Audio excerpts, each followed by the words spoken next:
back to PNC Park. Very popular Free Shirt Friday promotion, thanks to Sugardale this time, as the Pirates are back home at PNC Park to start a 6-game homestand. And the first time the Brewers have come to Pittsburgh in 2012. Can you believe that? Bucks have played 2 series in Milwaukee this year. Pirates are 3-3 versus the Brew Crew. Neil Walker, Garrett Jones getting ready, as is Wandy Rodriguez, returning to the mound after getting his first Pirate win in relief. Bucks winning that 19-inning game in St. Louis. Wandy Rodriguez pitching 2 scoreless innings against the Cardinals on Sunday for that win. Check out the lineup he'll be facing. Brewers disappointing on the year at 57-66. The lineup: Marichka Aoki will lead off, then Ricky Weeks and Ryan Braun. Aramis Ramirez hits cleanup. Corey Hart followed by Jonathan Lucroy. He was out a couple of months with a broken hand. This season hitting .418 against lefties. Carlos Gomez will follow, then Gene Segura, one of the players that came over in the Zach Greinke deal. Mike Fiers on the hill. The Western PA Chevy dealers will bring you the numbers for Wandy Rodriguez, this 33-year-old left-hand veteran, making his 26th start of the season, his 5th as a Pittsburgh Pirate. No stranger to the Milwaukee Brewers. This will be career start number 22 for Wandy against the Brew Crew. He's 8-8 in those first 21 outings. And for Wandy Rodriguez, he doesn't throw as hard as he used to. He was never a flamethrower, but the velocity down a little bit perhaps, so that really suggests even more that he keep the ball downstairs. You cannot make mistakes upstairs unless you throw it 95, 96 miles an hour. So he's going to have to wave the magic Wandy, hopefully tonight, and get the Pirates back on track after a very disappointing series in San Diego. Who knows what the magic the Padres have over the Pirates? It doesn't matter why, it just has been happening. So glad to get out of California, get back home, and add to that really still impressive home record that the Pirates have piled up here at PNC Park. 8-12 overall for Wandy. And defensively for the Pirates, in the outfield, Andrew McCutchen in the middle, Jose Tabata, Travis Snyder on the corners, Alvarez and Jones on the infield corners, Marmis and Walker up the middle. Rod Barajas catches Wandy Rodriguez. And Walker, despite a couple of miscues over the past couple of weeks, still outstanding defensively. That fielding percentage 5th in the National League. The left-hand hitter still bandaged on the dislocated pinky, but he looks ready to go. Marichka Aoki leads things off. We are underway to strike. Interesting that Clint Hurdle talking today before the game about Wandy Rodriguez, and he really believes that Rodriguez has been extra amped up trying to get that first win. And he recently had Wandy and Jeff Karstens in his office the last couple of days. Karstens acting as the interpreter. Fly ball to left. Easy play for Tabata. One away. And just to let Wandy Rodriguez know in Spanish that you don't need to do anything more than you did in Houston. We're okay with you. Just be yourself. Don't put any extra pressure on yourself because you were traded over here. You don't have to be an ace. That's right. And his resume suggests that he can be a very effective kind of middle rotation kind of guy and help a ball club. And you don't acquire these guys by accident. A lot of research going into it, and the Pirates believe that he can be effective for the Bucks. And one of the things that will help him is just what he's doing now. 0-2 on the first batter, now strike one. That's good for anybody. So you love to go down that trail as much as you possibly can. Get out in front. Let the hitters become defensive. Hurdle said that he was really trying to validate the trade in a short time. Well, I'm sure you're anxious to impress. You go to a new ball club, you want to show them that you can be the kind of guy that they were looking to get. Falls behind Weeks, 2-1. Weeks on the year, .215 hitter with 13 homers, 44 RBIs. Not close, 3-1. He has caused problems over the years for Wandy Rodriguez. We'll be getting to the Rivers Casino tips to win from Steve in just a moment. 3-1 count on Weeks,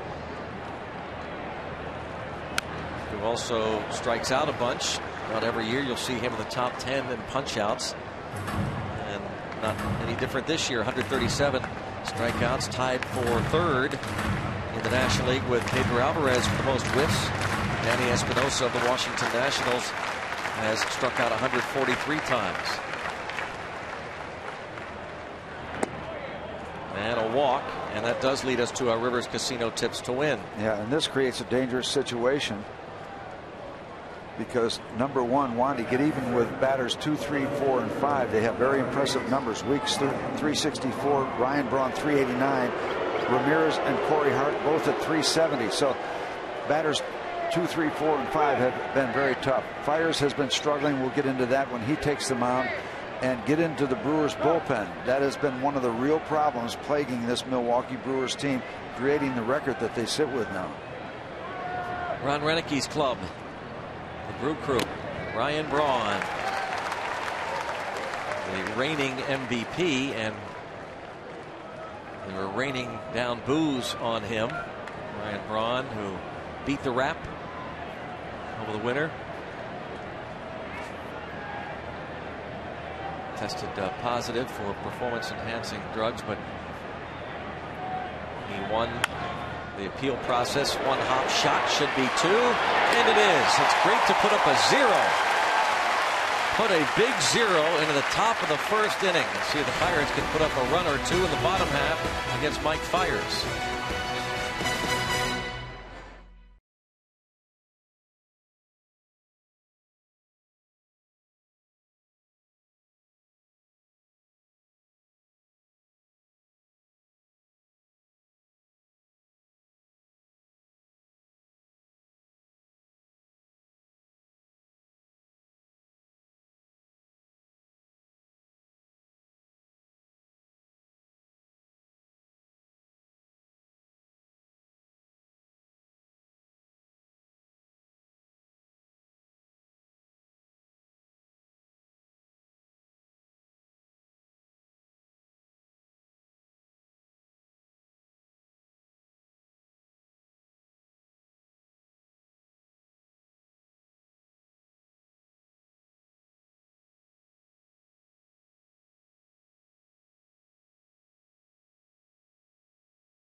Pirates starting lineups brought to you by Toyota. Jose Tabata is the leadoff man. It's Travis Snyder and Andrew McCutchen. Garrett Jones hits cleanup. Neil Walker this season batting .360 against Brewers pitching. Pedro Alvarez will bat 6th, and it's Rod Barajas, Clint Farmas, and Wandy Rodriguez. Starting lineup for the Pirates against Mike Fiers. 27-year-old right-hander out of Pompano, Florida. Called up from AAA late May.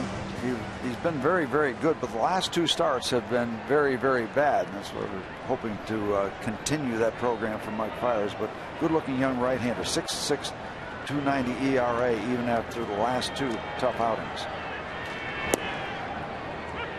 Strike on Tabata. Hitting .286 in 4 games since his recall from AAA on Sunday. So this is his first start at PNC Park in quite a while. Spending several weeks down at AAA Indianapolis. And congratulations, by the way, to Dean Traynor and the Indianapolis Indians. They clinched the International League West. By far the best record in AAA for the Pirates' top farm club. Tip of the cap. Great year for them.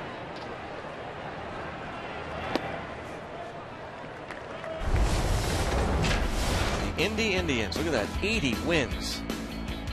Clinched their first playoff appearance since 2005 and their first title since 2000. Now that's a walk-off. Yeah. Check swing. Now, if there's something you want to keep track of as you take a look at, is it Marte? Starling Marte, Starling one of the guys Marte. that certainly helped. And we've got Jeff Clement back on the bench. Yep. Mercer has been activated for paternity leave. If you want to keep track of something, Mike Fiers has a terrific curveball. And when he has a curveball, he's very tough. When he doesn't, he gets knocked around. That's the key. That singular pitch for him, and it's a downer. Doesn't use it there. But last 2 starts for Mike Fiers against Colorado, in Colorado, 2 innings, 8 runs. Last time against Phillies, 5 innings, 4 runs. So the last 2 starts, 7 innings, 12 earned runs given up. You give him a little bogey at Colorado because you can't throw good curveballs in that air. You just simply can't. And he got beat up as a result. So the curveball is the key for Fiers. This misses. And the Pirates, most of them have seen Fiers before, including Tabata. He made his second big league start against the Bucks on June the 3rd. Though Tabata was 0 for 3 against him. Pirates made a late run at Fiers. He went 5 innings, gave up 4 runs on 8 hits. Pirates won the game 6-5. James McDonald was on the mound for the Pirates that afternoon.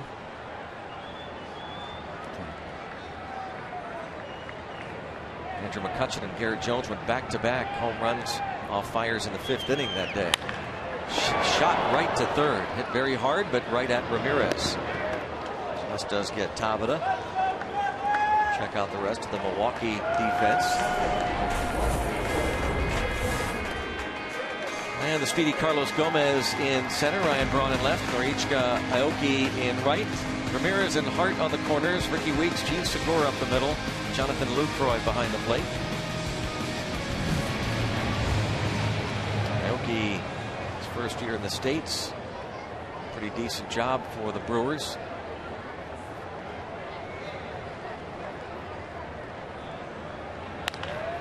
Bounce to the right side. Hart tosses to the pitcher. And Greg, just for balance, we talked about the last 2 starts for Fiers being very, very difficult, knocked around. Prior to those 2 starts, his last 10 decisions, he was 6-4 with a 1.80 ERA. Remember, we saw his name at the top of the ERA charts for a while. See if the home cooking, Mike Fiers, a day off will do the trick for Andrew McCutchen.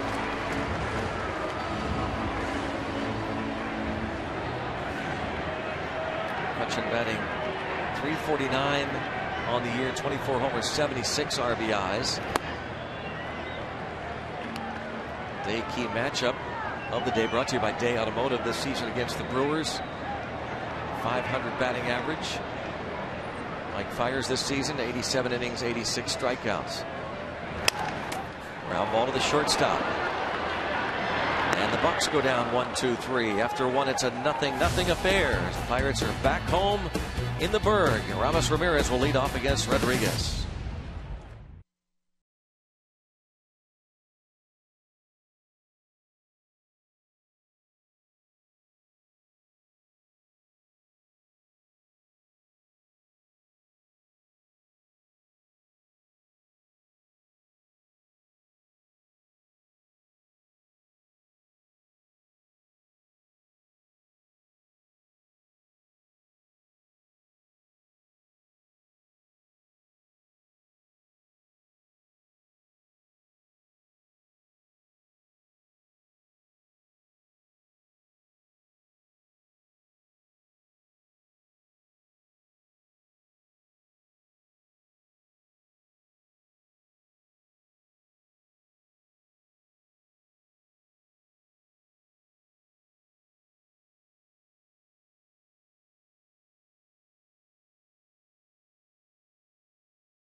Pirates Baseball on Root Sports is brought to you by Chevrolet and their award-winning cars, trucks, and crossovers. By your Toyota dealer, where quality, dependability, and good MPG all come standard. Toyota, moving forward. And by Aramis Ramirez leads off and fouls the first pitch off. Hitting .286, 17 home runs, 72 runs batted in. Wandy Rodriguez got around the walk to Weeks. Braun hit into the double play. As Steve pointed out, both Ramirez and Hart also very strong lifetime numbers against Wandy Rodriguez. Ramirez hitting .370 against him, and that will improve as he leads off the second inning with a base hit to center.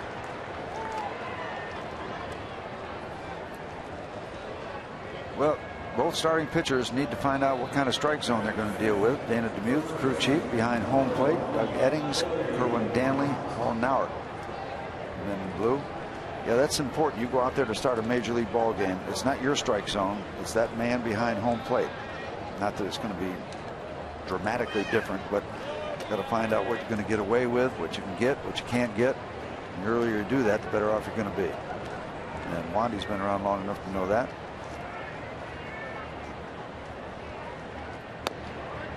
First pitch strike on Corey Hart. 9 for 24 this season against the Pirates.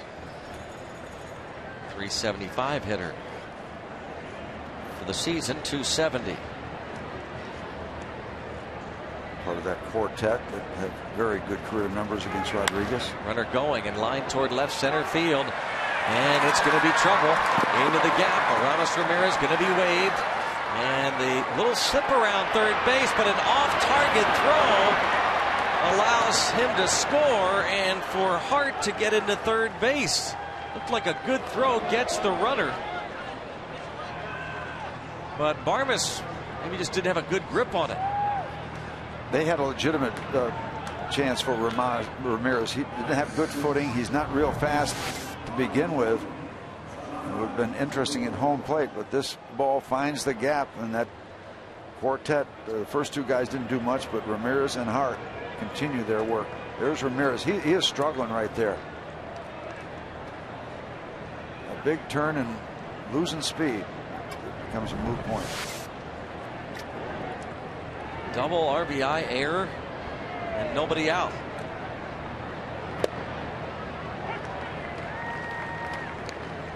Rodriguez was able to keep the Brewers off the board in the first inning, but right here in the second, a single and a double.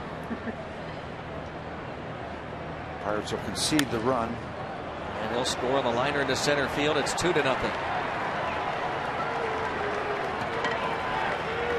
Jonathan Lucroy, his 42nd RBI, brings home Corey Hart. Brewers on the board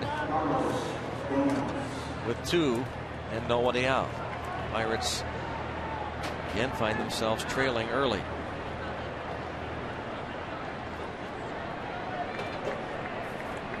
Well, anytime you start getting slapped around, you think about damage control. You have 2 runs, can't do anything about them. Keep it there. Don't let those innings expand into 5 or 6. Damage control. Every starter has to learn that. Every starter's going to get knocked around. It's how many you give up total.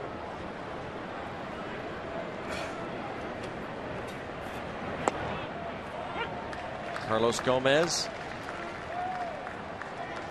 a dozen homers, 34 RBIs.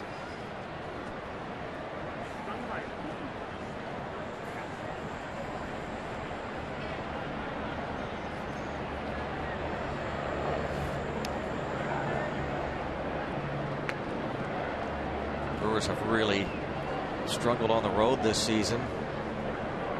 They've lost 14 of their last 15 away from Miller Park. Something like 10 games over at home. It's a double play ball, but it kicks off the chest of the shortstop. Even though Gomez runs very fast, if Barmes cleans that, fields it cleanly, you might have a chance at 2. And this is another area base running and fielding, defense, other areas aside from the pitching and lack of clutch hitting affecting the Pirates recently. Second error of the inning for Barmes. Yep, the ball comes up, but E6. No other way you can explain that.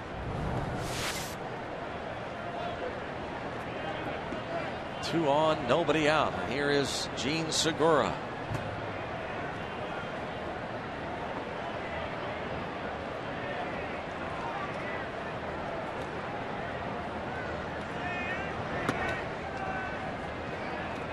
Looked like you see Barajas saying it's my fault. I missed that sign. He was fooled by the pitch, but let Rodriguez know that it was on him. Ball, no strikes to count on Segura. Got to get the signal straight. First time they've had a runner at second base. Move them around, move the signs around.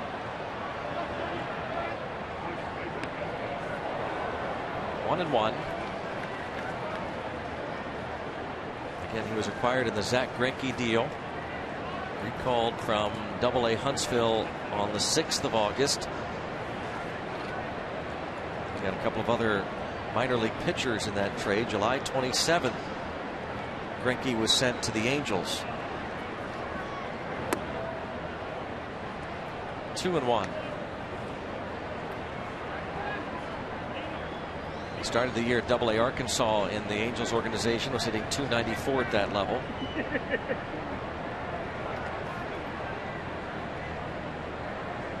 Actually had 3 at-bats for the Angels in late July.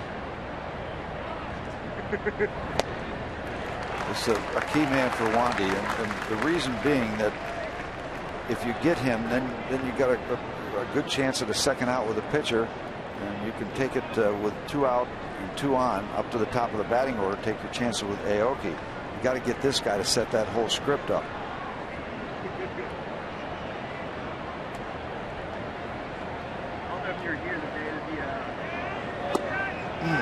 Close,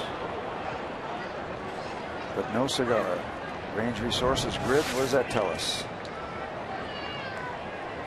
Just a little bit inside. Now 3-2. Important pitch.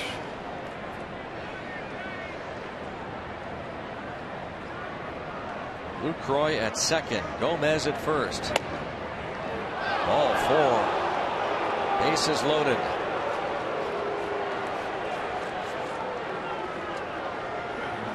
Clint Hurdle not happy with that call. Almost thought I saw Dana DeMuth flinch. Inside. Yep. Call by the crew chief, veteran umpire Dana DeMuth.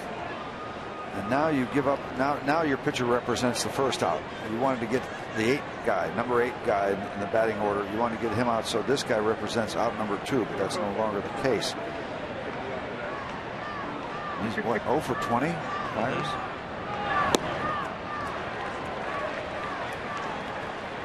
I don't know if you want to strike him out or try to get him to hit a ground ball.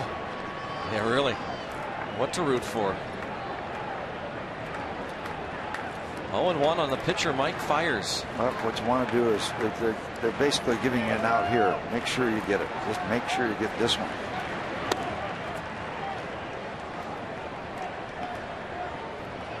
Ball and 1 strike. Wandy Rodriguez gave up the leadoff hit here to Aramis Ramirez, and then the double into the left center gap by Corey Hart.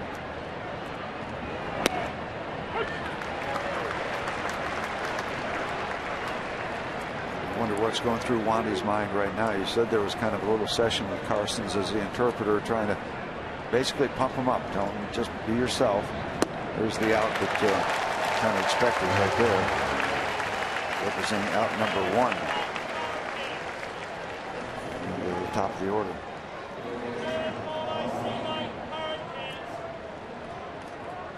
Aoki fly to left to start the ball game.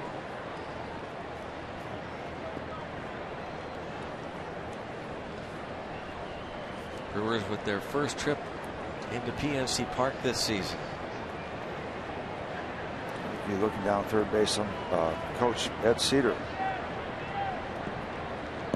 Alvarez in just in case.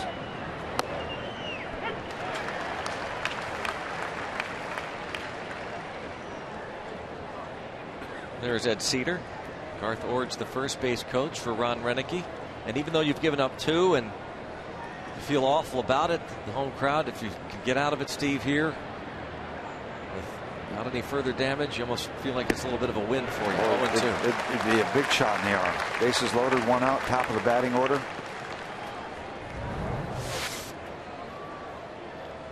Going upstairs, getting him to chase a ball up over the top of the strike zone, and now you can tease him a little bit, see if you can get him to chase something bad. Comebacker. There's one. Gun to first. Double play. Yeah, there's the shot in the arm. Good call, Greg. See if that picks up the Buccos. Wandy Rodriguez. Easy as 1, 2, 3. Yeah, they had them loaded with nobody out, and after the strikeout, Aoki bounces into the 1, 2, 3 inning-ending double play.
Take part in tonight's text bowl question, and it's a good one. What is the most memorable moment at PNC Park so far this season? You have 3 choices, and of course we will play along with you guys at home. Is it number 1, Andrew McCutchen's walk-off single against the Phillies? Number 2, the Rod Barajas walk-off home run against Washington, or the Sutton walk-off versus Houston? Text 1, 2, or 3, your choices, 1, 2, or 3, to 412-412. And guys, I'll let you pick first, because I'm just that kind of guy. Well, that's awfully nice of you. Yeah. And then What a gesture. What a gesture. And I'll actually top that by offering you the opportunity to go first. Oh, Mr. okay. Senior member, Mr. Blass. No, Mr. Blass, I'm saying, Dan. Oh.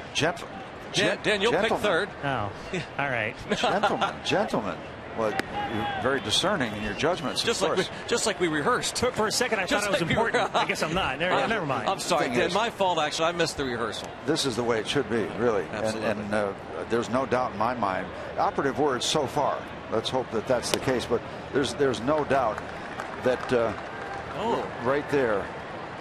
That was your selection. Oh, yeah. There's no doubt. That puts you in first place. It's as simple as that. Anything that puts you in first place, everything else is secondary. We don't need to do this for the rest of the game. That's the winner. Now, Dan, I'm going to seriously. I'm going to ask you to pick, and then I'll select third. You pick second. Okay, nice way to make up. In any case, Rod Barajas. I was hoping you would say because that was the birth of the Zoltan Z. He put that together as he came home that night. Fly ball to left. Catch is made one away as Garrett Jones flies to left. And here's Neil Walker. I said I was hoping Dan would pick that one because for me, my favorite moment was McCutchen's, because I think that signified the beginning of what I still believe will be the MVP season for him. He's going to turn it around. He's going to have an awesome month of September and the last few days of August, despite his 0 for 1 tonight. But To me, that epitomized his season. That walk-up against the Philadelphia Phillies.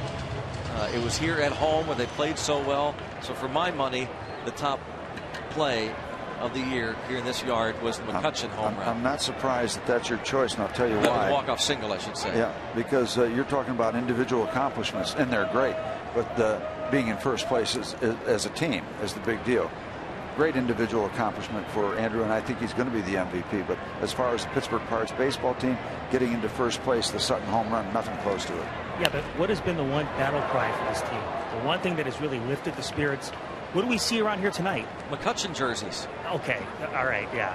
But underneath those McCutchen jerseys, or just the shirt alone, the Zoltan Z. It all started with the Rod Barajas walk-off homer. The place has gone crazy about the Zoltan Z started, but it all starts with that guy, McCutchen. How about the team? How about the team? How about the Z? A ball to center fielder Gomez. Walker is the second out. Well, I think a first place move would be better than a bad movie. Right, 412-412. Chime in on what you think on the Game Connect. Share your opinions with us. Here we have the text poll question. 412-412-1 for the Kutch walk-off hit. That, we remind you, was April the 8th. It was an Easter Sunday, third game. It gave the Pirates the series win over the Philadelphia Phillies and set the tone for this remarkable season.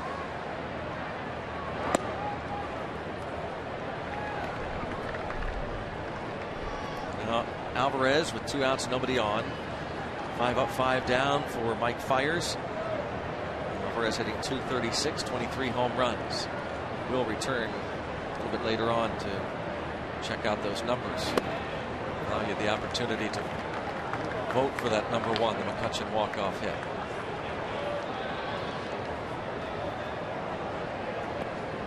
Fiers almost a strikeout per inning, his average.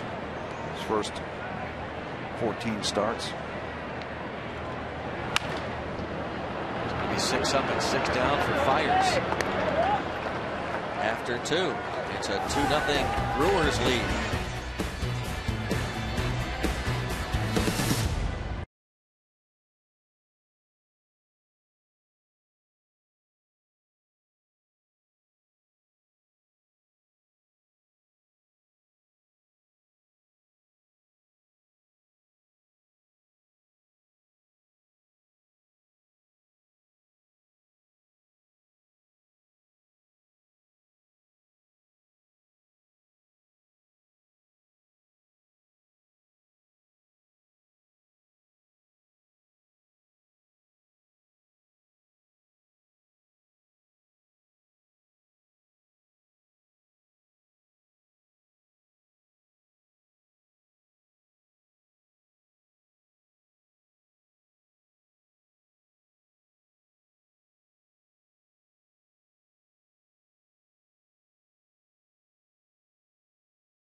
Pirates Baseball on Root Sports is brought to you by Day Automotive.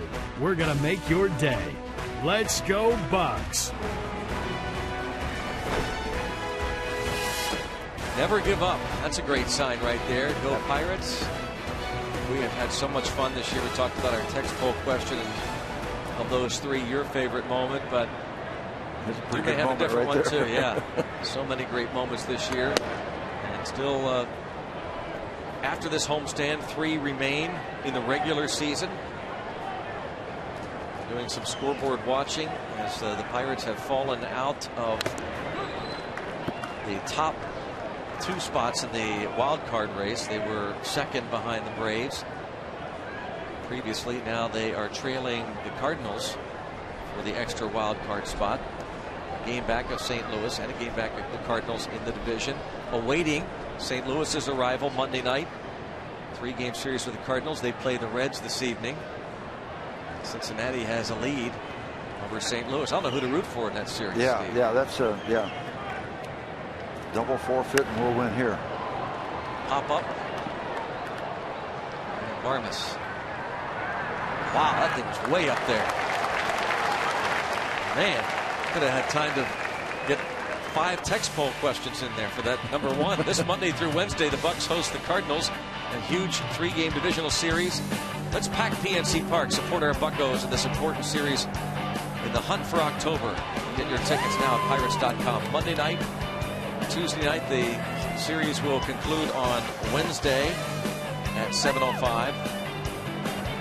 Kyle Loach, Jake Westbrook, Lance Lynn going for the Cardinals. A.J. Burnett will start Monday night's game. Then J. Mack and Wandy Rodriguez.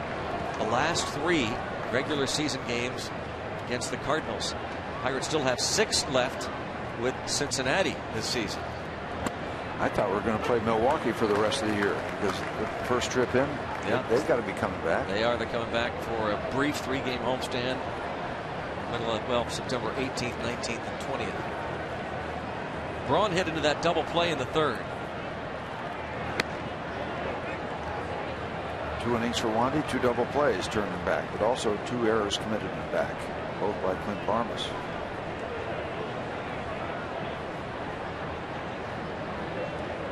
Rodriguez, a lot of good years with the Houston Astros.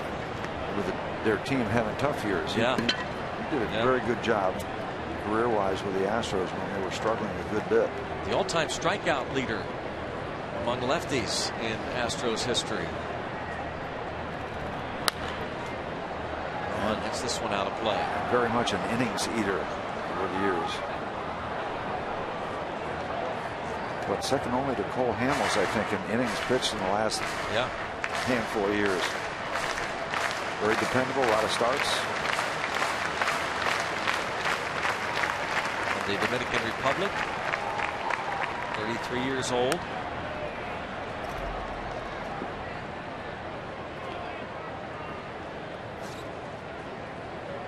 Rodriguez won 14 games in 2009, had a 3.02 ERA. His best season, 205 innings, struck out 193. Trying to crowd Ryan Braun, then going away. By the way, Wandy Rodriguez's last win as a starter was July 7th against Milwaukee.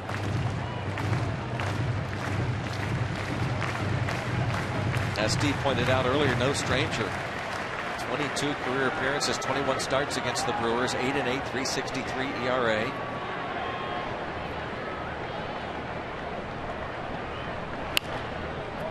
Braun pulls that one foul.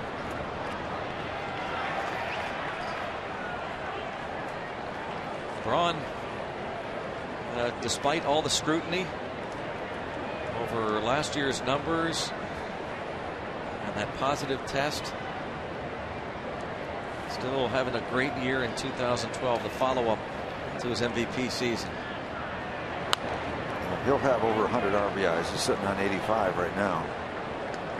Tied for the league lead in ribbies. Those 85. Matt Holliday, Carlos Beltran. Cardinal teammates both with 85 runs batted in, and Braun the home run leader.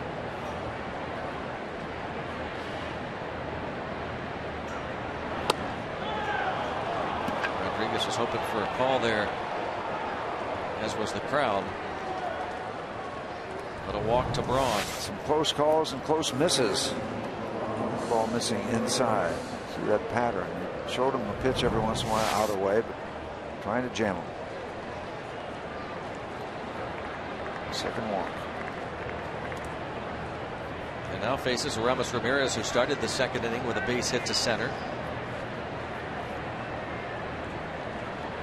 Brewer leader into hitting into double plays with 11. Ramos.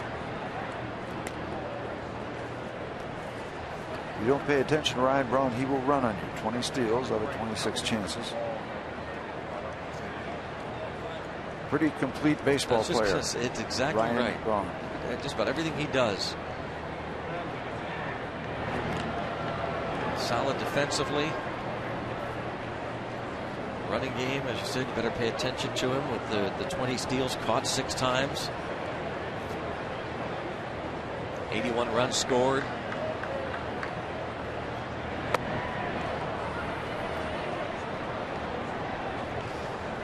Andrew McCutchen leads the league, scoring 87 runs. Braun 6 behind him. Braun, the league leader in slugging. There's Kutch.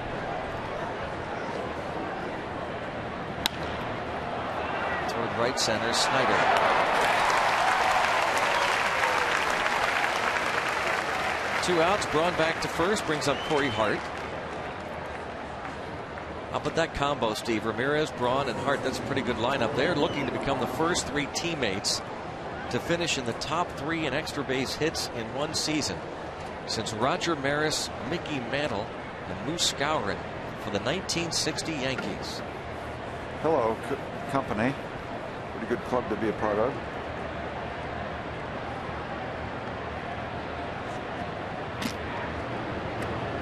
Right now, Braun, Jay Bruce, the Reds, each with 60 extra base hits. Ramos Ramirez with 59, and Corey Hart with 57. Years pass on, all 3 of those Yankees gone. To center field, McCutchen back quickly, makes the catch. At the bottom of the 3rd inning, it's still a 2-0 Brewers lead.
Name you need to know. Who is the greatest bank robber of all time? Sutton.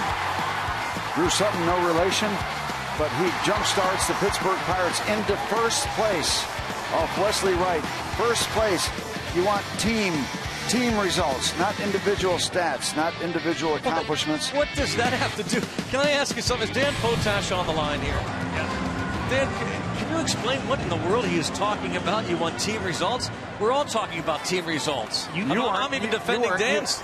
You've known Blast longer than I have. He milks everything. McCutchen, the walk-off single to beat the Phillies as a team. Yeah, talk some more about his MVP stuff like you did when you first introduced him. Hey, speaking of the Zoltan Z, look who's up.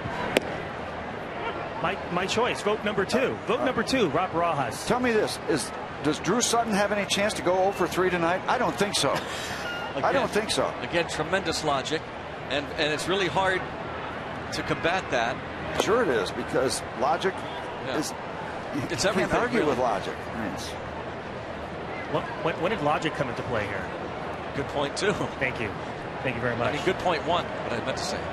I like Barajas. All right, I heard you about the movie. That's fine, but this is the sequel. Pirates' successful season behind the Z is the sequel. Vote number 2. Shameless plug. We're talking about the most memorable moment at PNC Park this season. Hope you'll join us on Root Sports Game Connect. Share your thoughts. 412-412. Text your choice. The top moment so far of those 3. Barajas down on strikes, and so far that didn't help. Okay. Yeah.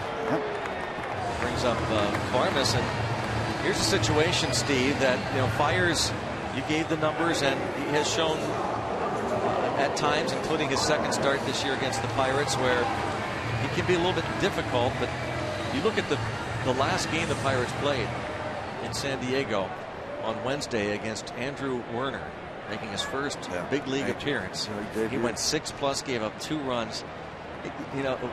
We've gone through a lot this year and over the years about tipping your cap to the other side, and this is it's nothing against the opponents on the mound. In this case, it's a thin line, but if you've got a cold hitting team, you can throw Charlie Chaplin out there, and he's going to beat him.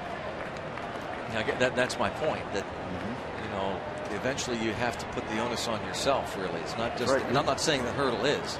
You can be dominated, and usually that's fairly obvious when you get really dominated. But when it's continuation against pitchers that are not going to win Cy Young awards, you got to look in the mirror. Hurdle isn't making excuses. He was asked about the 20 games in 20 days. He said, "I won't have that." He said, "The schedule is what it is." Baseball at the major league level is not made for excuses. Clint's right on the money there. Swallow hard and suck it up and go out and play. Yep. Whether it's after 20 games in 20 days or whether it's after 19-game win or loss, you strap it on, go out and play the next day. That's what you signed up for.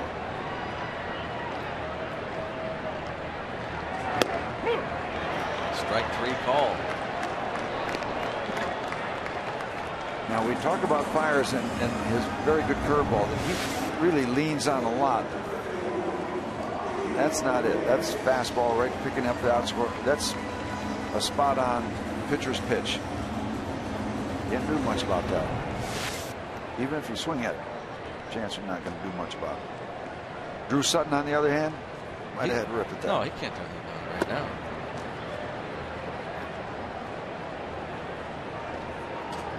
Wandy Rodriguez, 1 hit in 43 at bats.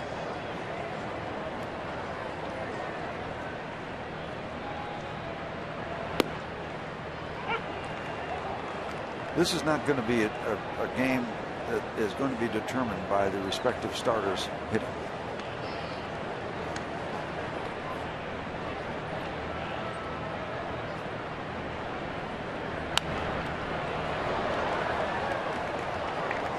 Rodriguez, who didn't want to be a pitcher growing up in the Dominican, he always dreamed of playing maybe for his favorite team, the Braves. In 1994, at the age of 15, he quit school, left home for a baseball academy.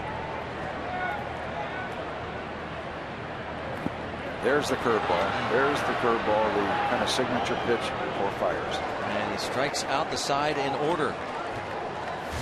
Through 3, it's 2-0 Brewers.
Question brought to you by AT&T Mobility. Andrew McCutchen tied for the National League lead with 159 hits. Who was the last Pirate to finish the season with the most hits in the National League? I think you know, Steve. Teammate. A teammate of yours? Yeah. Wow, that far back. Am I in the right direction? No? I don't think so. All right. But you can guess a teammate. I'm not saying I know.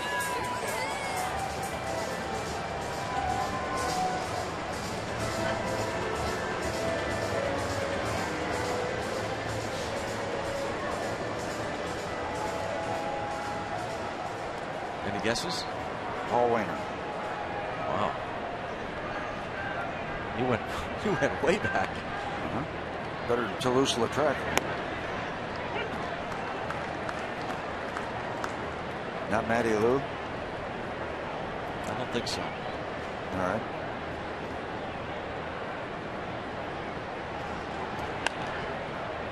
Jonathan Lucroy pops this ball up, foul territory, and out of play. Well, give me a time frame to work with. Now, I believe it was. Here it comes. I believe. I believe it was in the last 30 years. That's my guess. I think I saw this in the notes.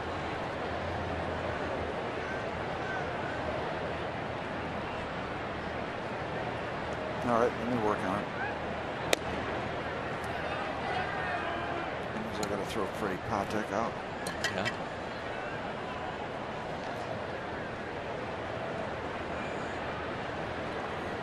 Lead the lead in hits. Strikes out Lucroy to start the fourth. Number 2. Tune in before the game tomorrow for an all-new Inside Pirates Baseball. Get an exclusive look at how Michael McHenry has reverted back to a power-hitting catcher. Find out which Pirates agent is a member of the 500 Home Run Club. See our plays of the week and much more inside Pirates Baseball tomorrow at 6 on Root Sports.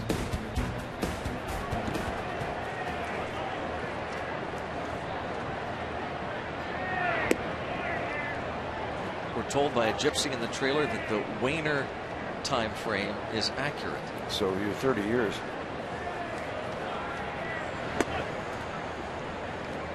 Can we get the spelling of that Wainer? No, they won't give us the spelling of that Wainer.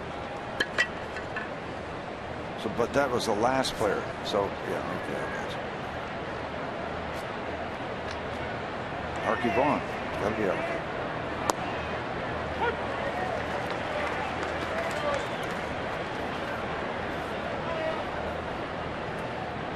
Two and one count on Carlos Gomez.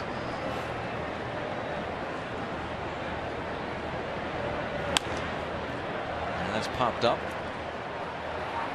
Right field. And 2 outs. So Rodriguez looks for a 1-2-3 inning. He retires the first 2 Brewers for the first time. Segura walked in the second.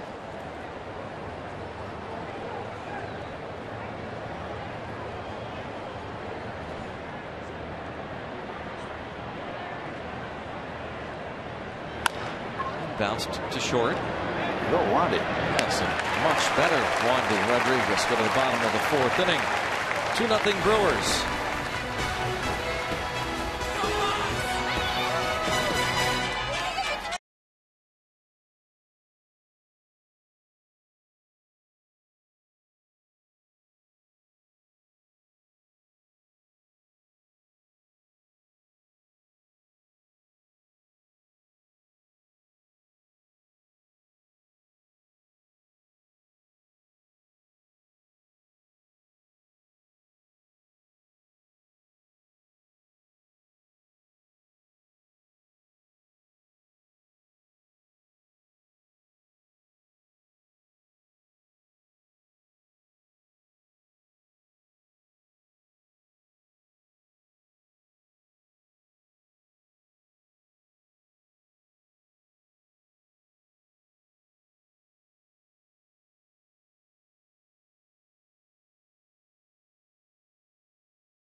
memorable moment at PNC Park in 2012? The McCutcheon walk-off single, the Barajas walk-off homer, or the Sutton walk-off homer? Greg's pick, my pick, and Steve's pick. And you can see what the people at home are thinking, guys. It's the season of the Z. This is a dangling Chad kind of situation. We're going to have a come on. revote. It's only the bottom of the 4th inning. We got time for that number one. Number one's creeping. I must say that working my votes on Twitter is helping because I can sell it. Now, Steve, I know you don't have a computer, but I don't need one for this one. It's too easy. Number 1 and 2. Any of those guys in the Hall of Fame? There's a Sutton in the Hall of Fame. Hey, does your arm hurt? Because you're reaching.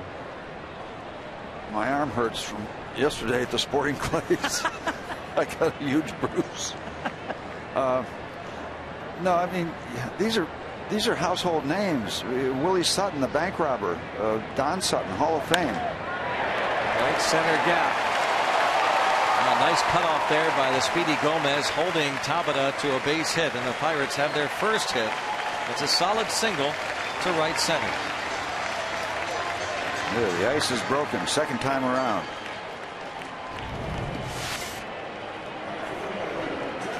Right in the hitting zone. Jose doesn't miss it.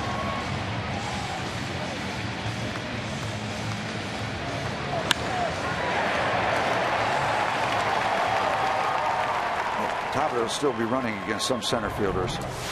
Gomez is that quick, you said. Travis Snyder now, with the runner at first being held on.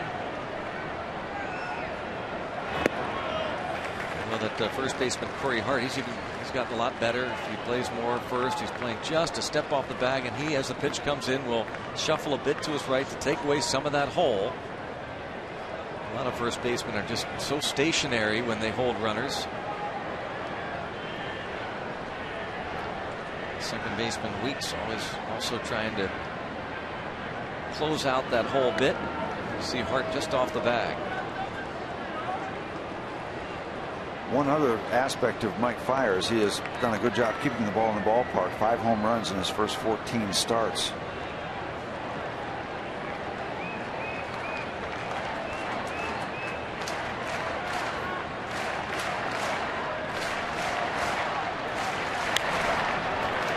Popped up and out of play. Steve, could Tabata get even maybe a better lead because of Hart playing off the bag in a step? Yes, because now Hart's got to not only get the ball, he's got to find the runner. So he's got to find the ball and then find the runner. So yeah, there is room. Tabata. And if you go deeper, you're in back of him. Not that you want to go extremely deep, but you can get in the back door if it becomes a little dicey at first base. 2-1 count.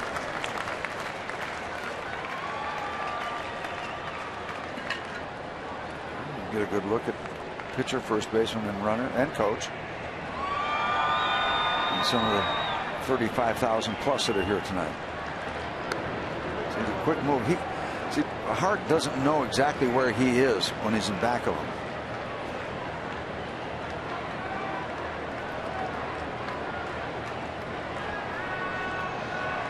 So they're sacrificing a little here by trying to take some of that hole away. Yeah. Well, they're not expecting Tabata to run. And his numbers aren't good. 11 times he's been caught as Tabata. And 8 times has he been successful. I think if I was a pitcher in this situation, I would tell the manager and the first baseman, if you're going to play there, don't tell me to throw the ball over to first base. I'm not going to do it. I'm not going to waste my time. But his percentages aren't good, so they're willing to risk that lead and take their chances throwing him out if he goes. By the way, in case you're wondering, we always like to point out how the other opponents have done this year with Fiers on the mound. They have attempted 9 steals. The Brewers have only caught 1. The opponents have been successful 8 of 9 times when Fiers has been on the hill. Gee, that philosophy sounds a little familiar, doesn't it? 3-2 count. And a line to the right center field. And that's headed toward the wall. Tabata going to be held at third on the double by Snyder. The Pirates in business here in the fourth. All of a sudden, after 9 in a row with 3 strikeouts in the third, is topping on that little cake. That cake has been taken away, and the Pirates are in business.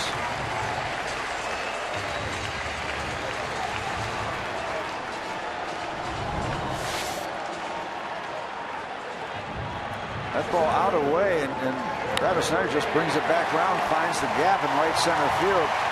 Aoki does a good job of getting a glove on it, because if there's any bobble, they're going to send Jose, but no sense in taking a risk. Second and third, nobody out. You are very much in business. And it'll be interesting to see how they approach Andrew McCutchen. Travis Snyder, OPS approaching 800, batting average well over 300 as a Pirate. Infield back, conceding a run.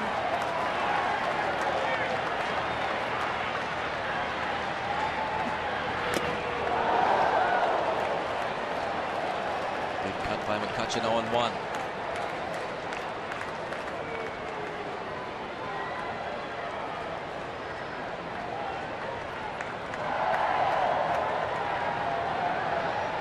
Kind of situation you just don't want to get a run and give it out of. You want to just keep the ball rolling. Put a bunch of hits together if you can. Ooh. He's got a piece of it.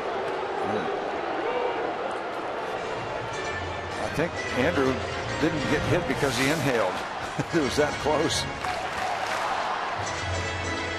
Sure was. It's the pirouette. That ball didn't miss that belt by much.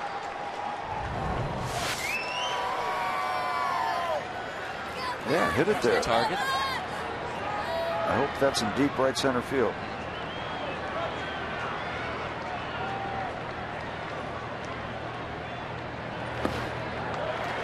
And 2-1 now. There you are, That's left okay center too. field. Yeah, that's fine. That'll work. They're going to be obviously very careful. They've got an open base. This is the man that they don't want to have beat them. It's interesting too, because the way Jones has been hitting. Jones is going to garner some Player of the Month votes for August. The left-hand hitter. To left field, this will tie the game. This is what you want. Andrew McCutchen brings home a pair, 2-2. 77th and 78th RBIs of the season. Listen to that crowd. That's what these people came to see.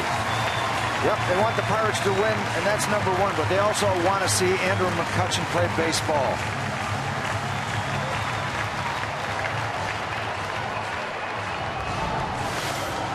Took a little something off that pitch. Andrew blocked, turns it back over to left center field. Actually, not left center, down more toward the left field corner. As Braun had to go over, get that ball. No contest. Pirates scored too easily. We're back to even. That steal number you brought up, and still Hart playing away, and you wonder. Clint Hurdle was asked specific questions today about McCutchen and whether he will ever improve those stolen base numbers. He said, well, we've gotten a little bit more aggressive lately, and keep in mind, still early in his major league career. Yeah, we'd like him to be more aggressive. Modest lead.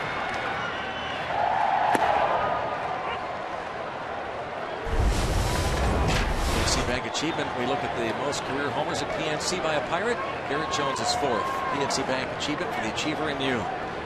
Jason Bay, Craig Wilson, Garrett Jones tied with Brian Giles for the career home run lead here at PNC Park.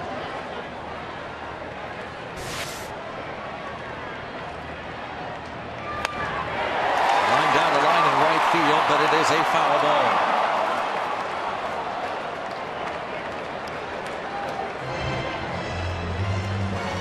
Talking about the Brewers and their breakdown team-wise, 10 games over 500 at home, 20 under, just around 20 under on the road. He's having a tough time figuring out what to do away from Miller Park.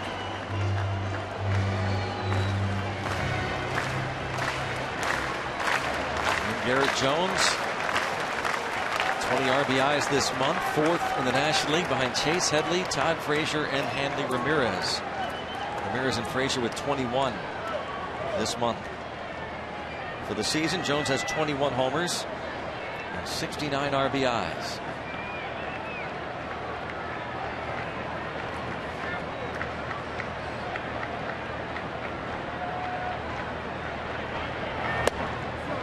Went away and it missed away.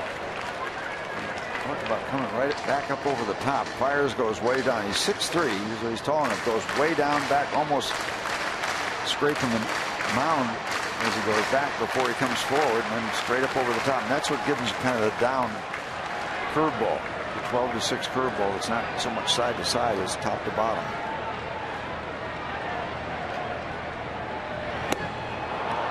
That's the strikeout of Jones. Number 4. And the first out in the 4th. This guy doesn't rely on speed to do it. He throws that slider and he throws the curveball, and he'll throw the fastball, what, 87, 88, 89 miles an hour. As you said, he's averaging a strikeout per inning. He doesn't hurt that average so far here. And we did give you the balance. You know, the last 2 games, not very good looking, but prior to that, an ERA of 180 in 10 starts. He knows how to get it done. He's had that bump, and you always look carefully to see how a rookie responds to a couple outings like that when he got knocked around.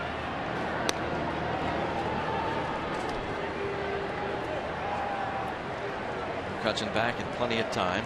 15 stolen bases for McCutchen. Caught 9 times. Fires 6'3", 195 pounds, a 22nd round pick in 2009. It hasn't taken him too long to get here. Even though he is 27 years old now, after bouncing around a number of schools. Out of Hollywood, Florida. Attended the University of the Cumberlands in Williamsburg, Kentucky. Broward Community College and Nova Southeastern University. Almost as many schools as Bob Prince. The Gunner had about 8 colleges in his resume. Didn't know if he left voluntarily or not. Strike on the breaking ball to Walker.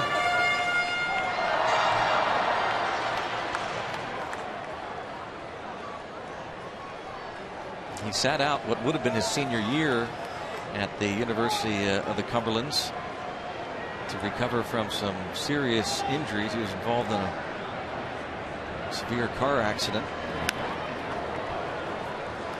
0-2 the count on Walker. Flied out to right center field his first time up.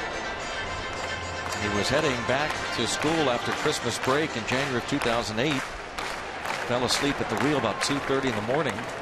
Next thing he knew, he was on the side of a guardrail, the median of a highway. His car was on the other side of the road. He wasn't wearing a seatbelt. Ejected from the car through the back windshield. 4 fractures in his back. Dislocated left leg. And line shot back to him. And he's still going to get the double play. Would have had he caught it cleanly. Winds up with a double play as it is. The Pirates get 2 to tie it.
is brought to you by Jeep. Now get a great deal on a legendary Jeep vehicle at the Jeep Summer Clearance Event. By AT&T, the nation's largest 4G network. AT&T, rethink possible. And by Levin Furniture and the all-new Levin mattress stores. For a great deal on a new bed, shop Levin's. Let's go Bucks! 2-2 ball game. Much better look to the scoreboard. A lot of young Pirate fans on hand here for this Friday night. Pirates and Brew Crew again tomorrow night and Sunday afternoon before the Cardinals come in. Here's Mike Fiers. Wandy Rodriguez back on track.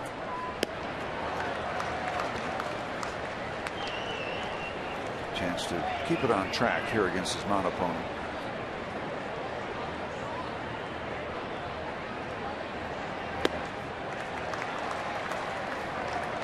Variety of selections available now for Wandy to finish this off. There's one of them. A trivia answer. Steve? Archibald. I don't think you're even close. I tried to give you the hint. Last Pirate to finish the season with the most hits in the National League. Andy Van Slyke. Aha. 1992. Just 199 hits that year. Tied with, I think, Terry Pendleton that year. Kind of unusual to have a league leader have less than 200 hits. And that was the case. Van Slyke and Pendleton in the National League. Is that the year Terry won the MVP? I believe. Ball hit in the gap in right center field and just past Snyder. Aoki into second base with a one-out double. It was a controversial selection of Pendleton over Barry Bonds.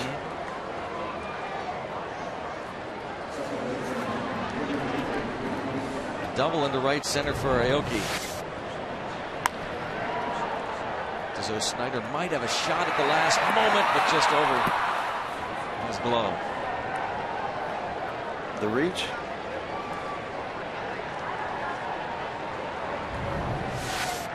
AGH Cam.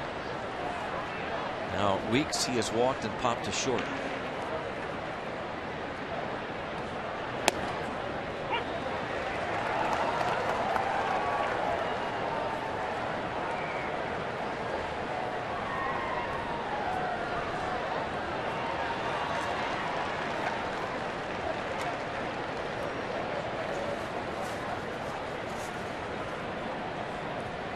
Aoki at second with the double.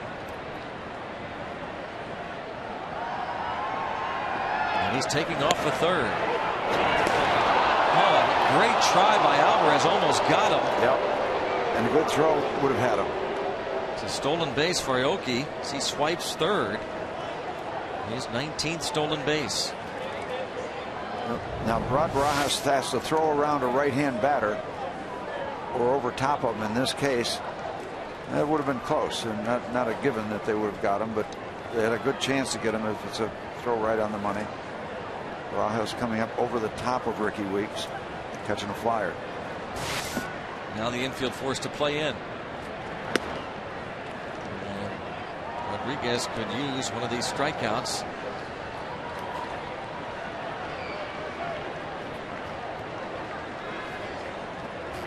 He's picked up 3. Weeks known to strike out a bunch. However, he does have those strong career numbers against Wandy Rodriguez. So what we'll give here.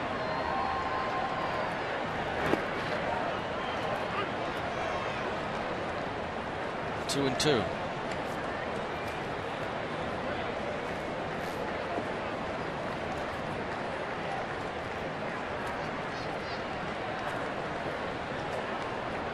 Take a shot or two here to strike him out. You got Brown in the on deck circle. You'd love to face him with 2 outs. See if you can tease him into chasing something borderline.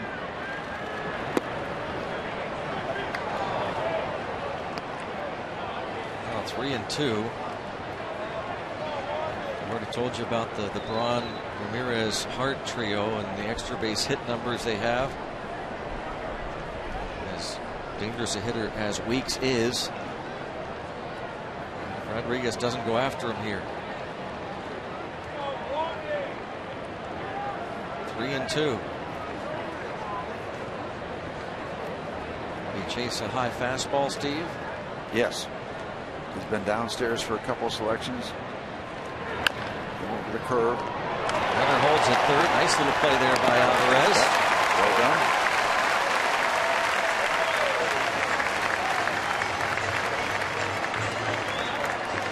Subscribe to MLB.tv to take advantage of new low pricing. See every remaining Pirates out-of-market game live online and on your favorite devices in HD quality. Visit Pirates.com to order. Get more details. MLB.tv. Baseball everywhere. Fans have not forgiven Ryan Braun. I don't know if this is as vocal or less vocal or more vocal than other road cities they go to. They're going to walk him intentionally. No surprise.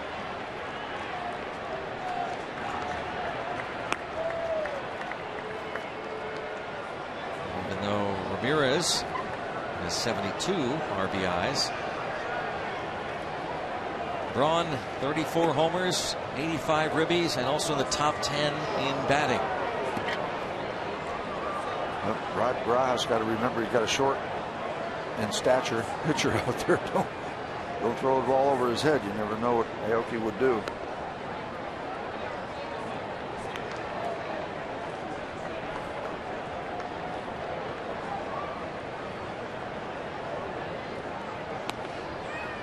Let's see that play now again that Alvarez made, Steve, with the runner at third and the infield in. High chop. Throwing gets it, settles everything down, then makes the throw to first base.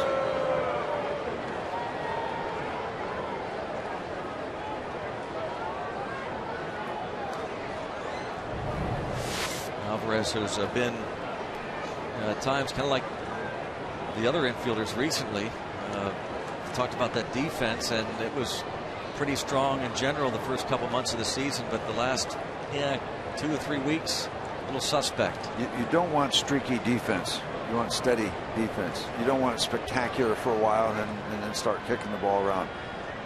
The more even keel you can play defensively, the better off you are, and the more you settle your pitchers down.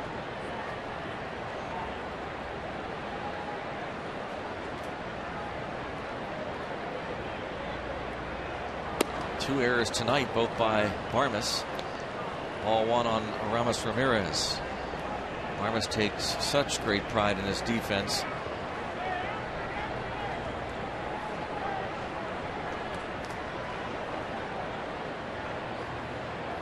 Want to know on Ramirez?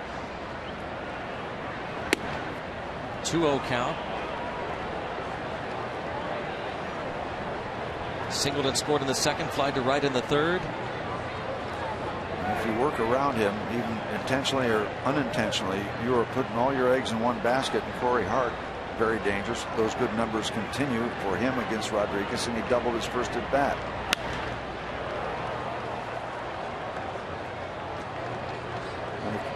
The Reds are leaving the Cardinals. I don't think there's any doubt who I want to win that. I want Cincinnati to win that. Do some damage against the team we're fighting for a wild card.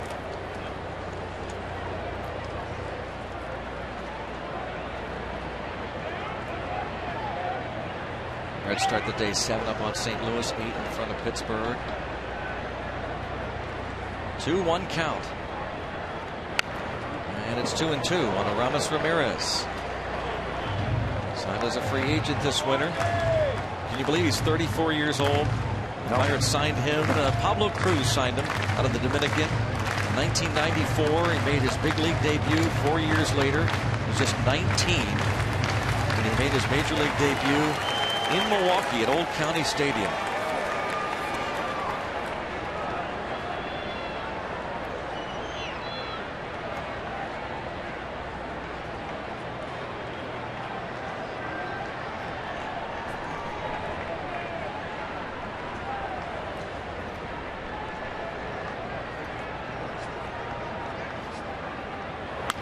Ground ball, and there's Alvarez again. On to second for the force. Wandy Rodriguez got out of it. Another big couple of outs. 2-2.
Rod Barajas steps to the dish and steps out.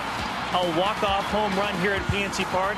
And as he would round the bases, most in particular third base, and come home, he would show us the Z, though at that point it was upside down. He actually had it wrong.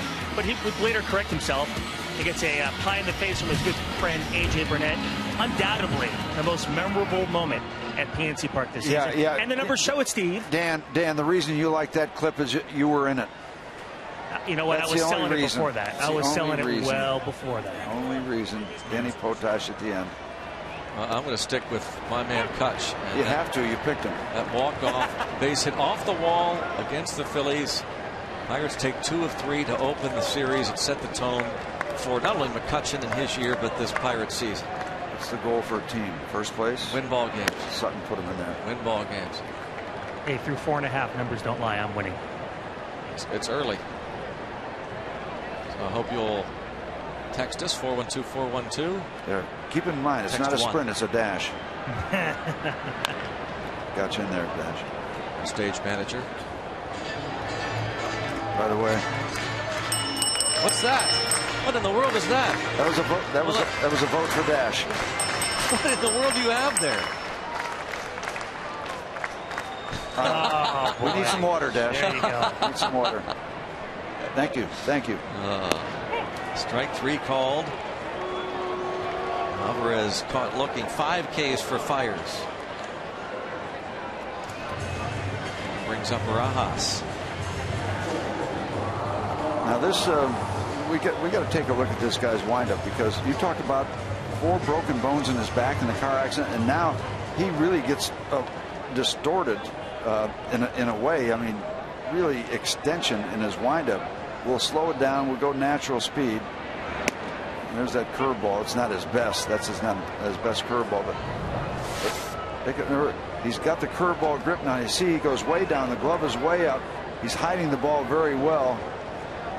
Comes back up way over on top. Does not come from the side at all. This is a over-the-top delivery from a guy 6'3". Look at, you talk about some stress on an elbow right there. That is really, I mean, he's locking up the curveball, coming straight up over the top. And then when he throws that curveball effectively, he sets everything up, because this is not a flamethrower. So if you're going to average a strikeout per inning, you've got to have some other things going for you.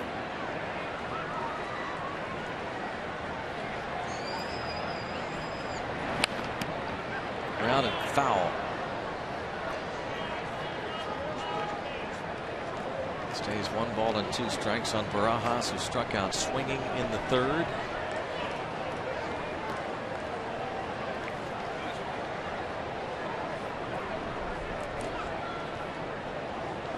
'27-year-old Mike Fiers. He'll hide the ball from this angle. He hides it very well before he comes back up over the top. And a base hit for Barajas with 1 away. On a 1-2 pitch, he singles to center. Not a home run like Drew Sutton hit, but good at bat nonetheless.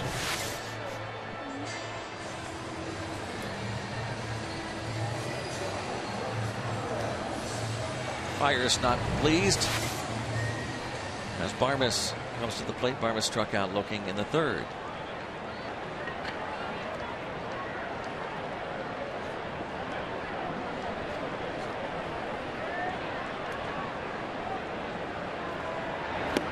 One thing they know here, there's no issue with Hart being off first base. Rod's not going anywhere.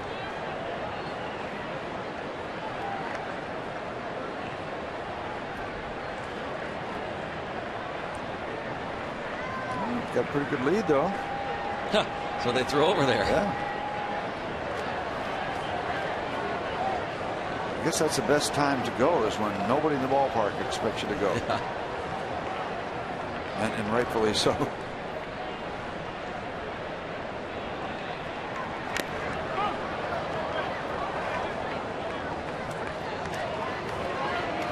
Barmes was 1 out of 2 against Mike Fiers back on June the 3rd in Milwaukee. He had an RBI single in that game. Fiers collected 8 hits in Fiers' 5 innings.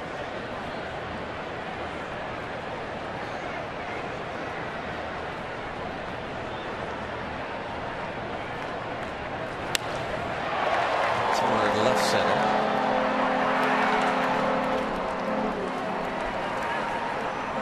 Two outs.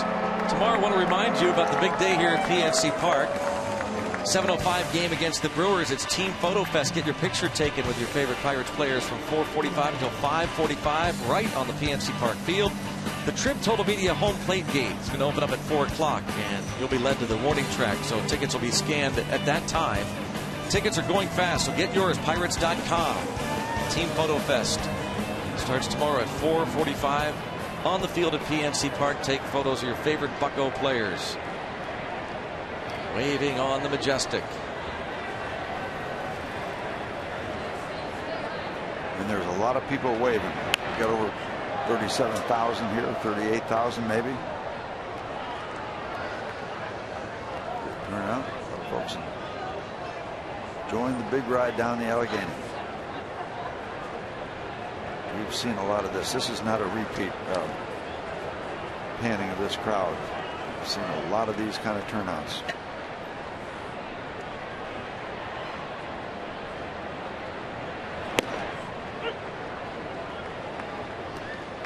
Rodriguez struck out in the third.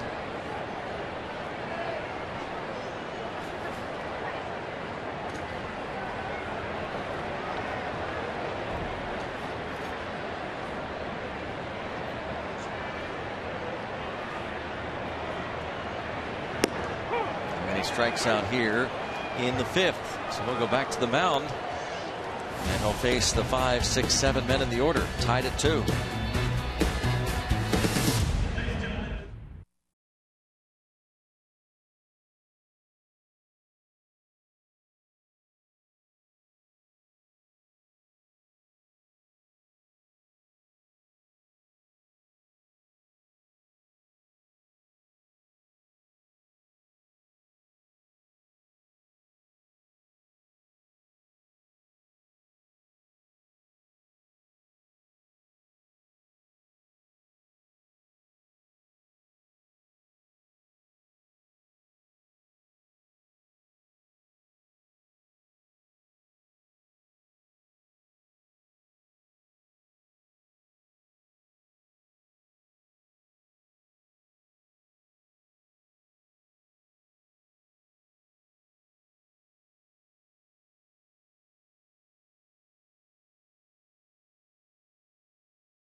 Between the Pirates, the Cardinals and the Reds. Take a look at the standings. Cincinnati 7 up on St. Louis, 8 in front of Pittsburgh in the division, and the Pirates a game back now of the Cardinals for that second wild card spot. Keep an eye on the Dodgers.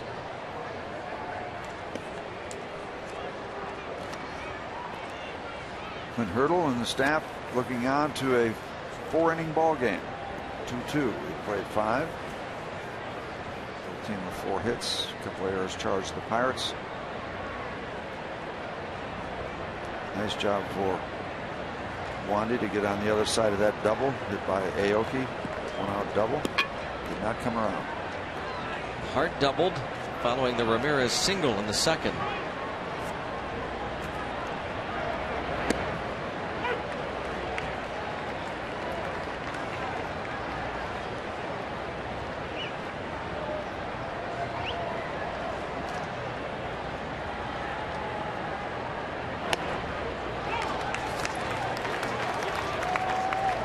Fastball 0-2.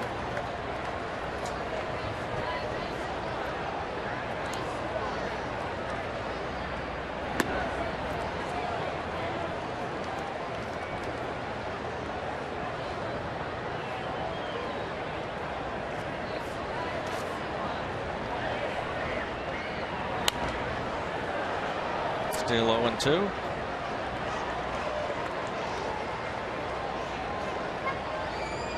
Hart, 131 strikeouts and 462 at bats. I'm surprised he didn't chase that high fastball. And that one too. Wandy going back to the well there, trying to get him to chase the heat upstairs after getting out in front 0-2.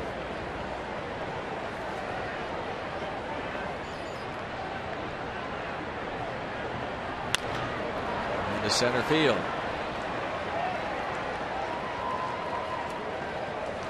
AGH Sports Medicine injury update.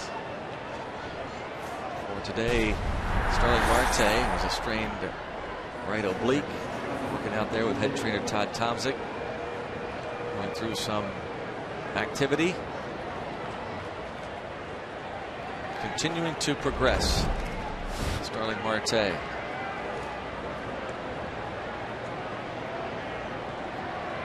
He was leading off, playing left field really every day since his call up. Tabata has replaced him.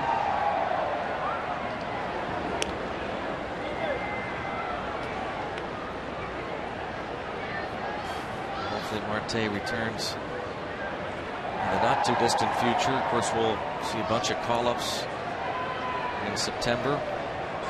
Jeff Clement has joined the team. Left-handed bat off the bench. He's rewarded for a fine campaign at AAA in Indianapolis. Left-hand hitter.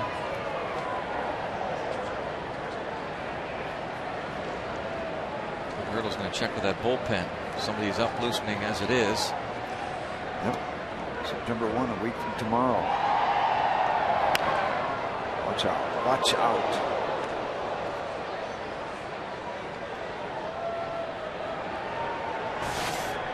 Moves today.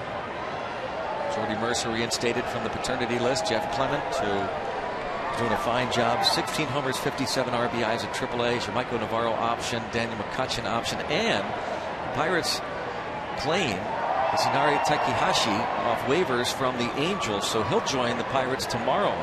Glenn Hurdle looking for another lefty out of the bullpen. And Neil Huntington picked him up from the Angels.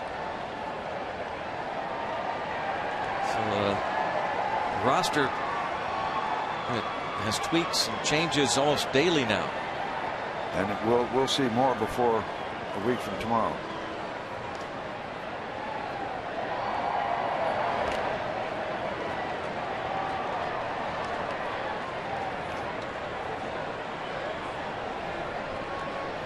Lucroy singled in a run in the second, struck out looking in the fourth. Bizarre accident that happened earlier in the season. Broken hand. He was searching for one of his socks underneath his hotel bed when his wife knocked the suitcase off the bed. Broke his hand. Sounds like a sitcom.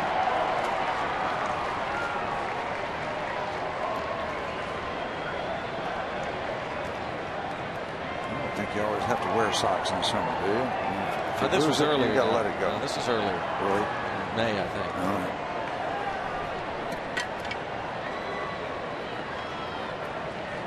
May 28th, he was DL'd with a broken right hand. He was having a solid year. The next day, they brought up Mike Fiers, which is probably unrelated.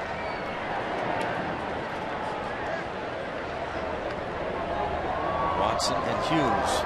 Thanks to Jared Hughes, by the way, for helping us out. Once again, our 65 Roses reception before the game. Great turnout. Great. The best one ever. And a big thank you to Rod Pyatt and Milan Laboratories, Steve. Their $25,000 donation today. That was strong, very strong. And that's not the first time Rod Pyatt has stepped up for causes that need help. That was big time. That was hitting it out of the ballpark. Rod and his family always in the forefront of those kind of projects. 65 Roses Club helping battle cystic fibrosis. Yep, Jared was there front and center. Parrott was there, thanks to him. Thanks to Melissa Brzeski, who helps during our receptions. those players in on time. They're happy to do it. Lucroy bounces it to third. Little pick there by Alvarez. Guns to second on the first double play. Third one of the night turn in back of Wandy Rodriguez. Nicely done around the horn business. That's never as simple as it looks because it requires 2 long throws. 2 long throws take a little longer than a short to second program. Chest high. Neal holds his ground, makes the throw over. One of the things that helped him right there, the chest high strike from Pedro Alvarez.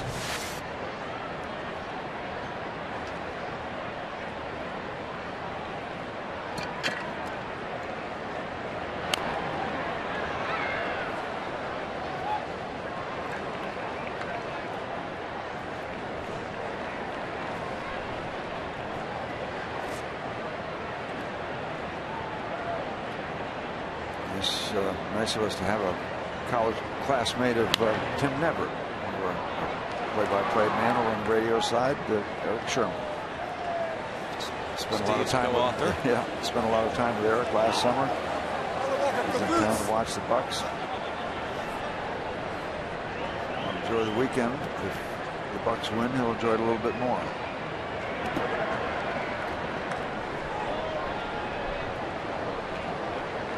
Carlos Gomez 0 for 2. Eric Sherman, by the way, is being quoted for a movie deal with his first book, Out at Home. Over to third. Nice little pick up there by Alvarez, and on the first. It's a 2-2 game into the bottom of the 6th.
Check out the big play in this ball game. Runner third, infield in, and Pedro Alvarez making the play, looking that runner back to third and on to first.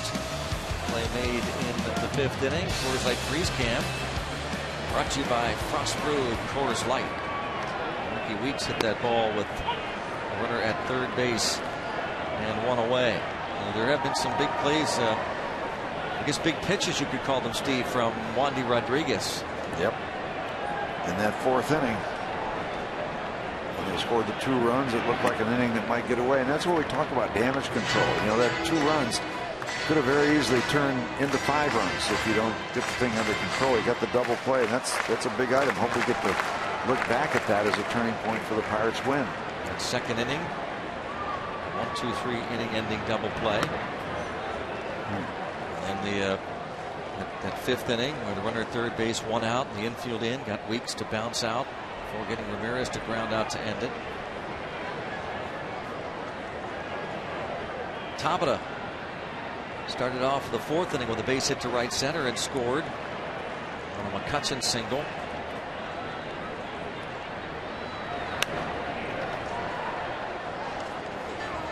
2-2. I was looking at the Pirates scorecard at the double play 1-2-3. Sorry about that. But Aoki.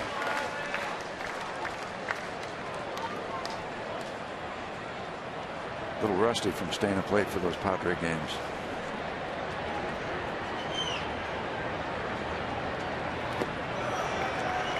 Three and two.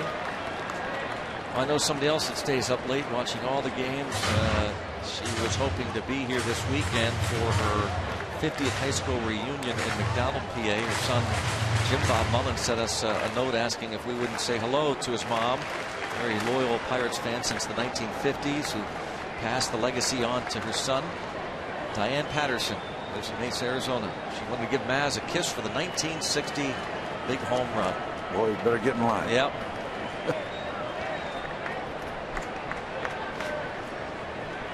3-2 count. And that'll reach the seats. As long as we're giving a little shout out down at the 65 Roses reception, this little girl, she had to be about 7 years old, maybe a little bit older than that. Shout out to all the folks. Well, this is a Punksy alert. Lolly and Poppy, the grandparents, Lolly and Poppy Boyer, and their granddaughter Morgan Van Leer. Can you give my grandpa and grandma a shout out? Lolly and Poppy, how good is that?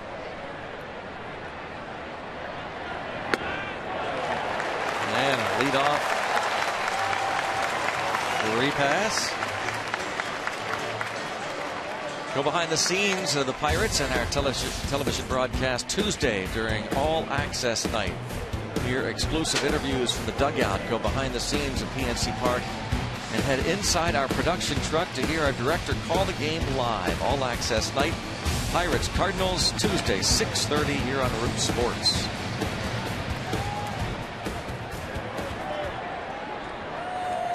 Where are we here? Behind the scenes of the Hall of Fame Club. No? No, Bow tie bar. Yeah. Down the right field line. Popular spot. Everything's popular in this ballpark tonight. How can you not have a good time in a bow tie? Check out the action then between innings. Check out the river. Snyder doubled in the fourth. You want to get into this Milwaukee bullpen. They have struggled mightily this year. A lot of people pointing to that particular aspect of this ball club, why they have struggled. Rodriguez, Axford back closing now, but was removed from the closer role for a period of time. Hard to really imagine him struggling. He had that run of 49 saves in a row. Incredible. The struggling bullpen has been one of the real problems for the Brew Crew. They're enjoying the evening so far. 2-2 ball games. Pirates has gotten this far.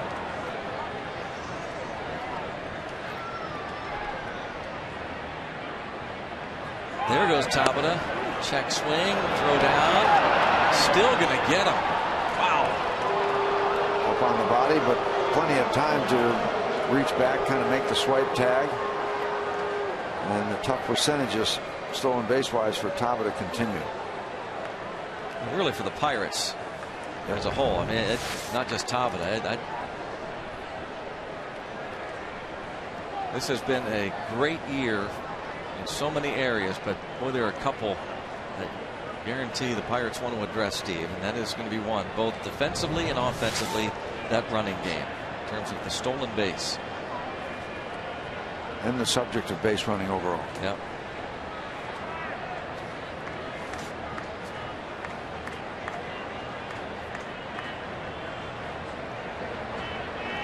I'm not going to belabor the point, but we have to bring up the numbers just because we brought it up. You need support for you make that statement.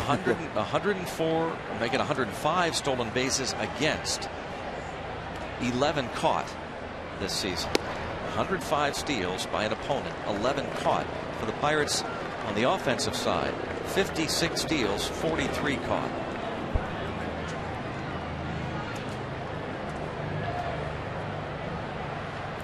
Yeah, those numbers.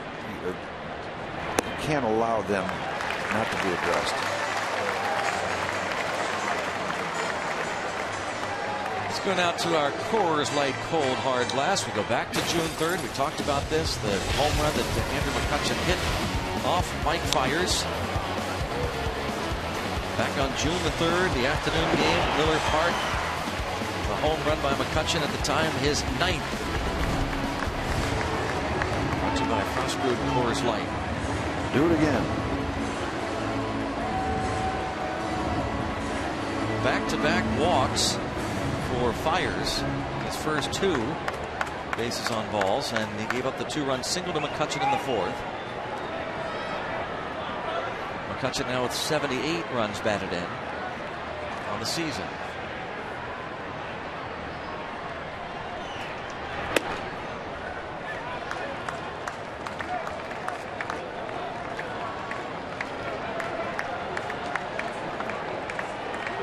Batting average at .350.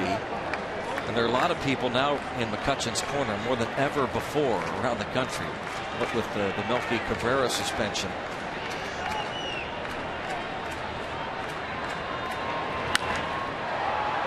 Pop-up headed toward the seats.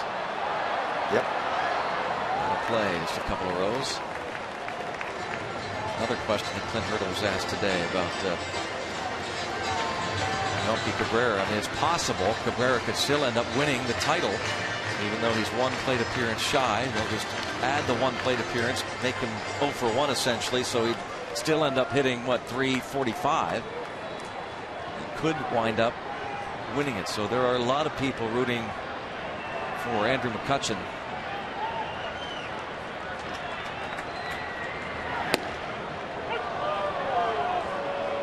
Baseball has that.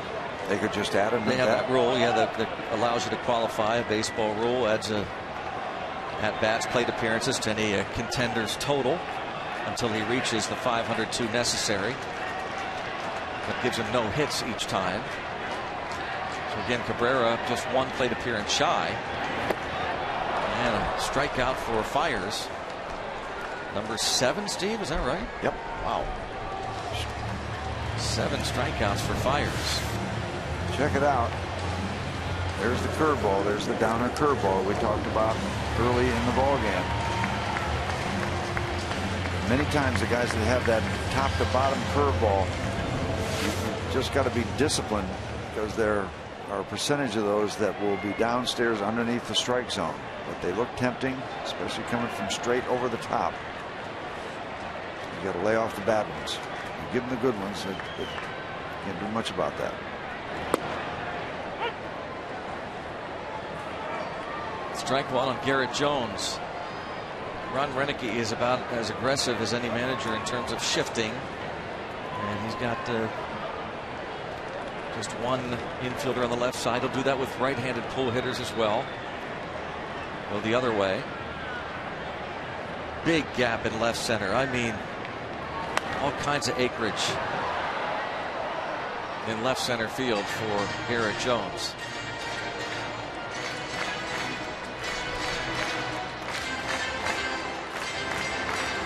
That was a long way between the left fielder and the center fielder. Yeah, I mean, that's something else.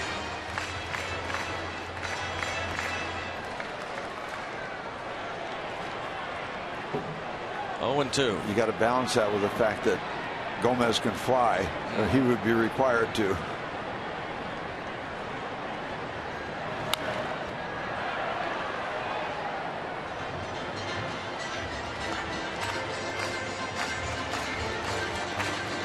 Hits the other way. Garrett Jones of really good numbers in this month of August. 0 for 2 tonight. 21 homers, matching his career high. That will be broken, just a matter of when.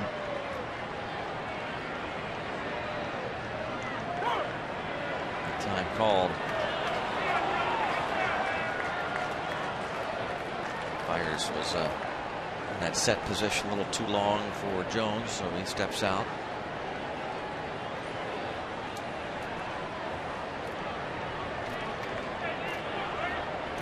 5 2/3 innings for Fiers. 4 hits, 7 strikeouts.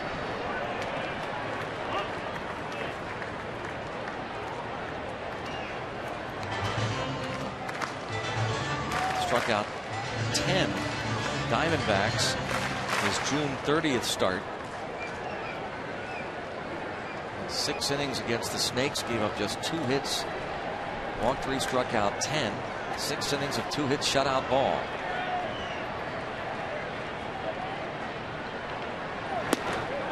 And he strikes out his 8th. Still a 2-2 game. Move on to the 7th.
Pirates Brewers 135. All fans will take home a Pirates gym bag, just like the one Andrew McCutcheon is now putting over his shoulder, thanks to Pepsi Max and Giant Eagle. Come early for the #1 Cochran Family Fun Zone on Federal Street. Stay after the game. Kids can run the bases, thanks to H.K. Anderson Pretzels. Pirates.com for tickets. Bucks and the Brewers. Game 1 tonight. Starting off this 6-game homestand, tied up 2-2. Rodriguez facing the 8-9-1 hitters. Imperative that he gets Segura and Fiers. Bullpen already up, just in case. There's one away. By far the best Wandy has looked in his Pirate starts. Once again, Hughes and Watson. They were up in the 5th inning. Fiers has struck out twice.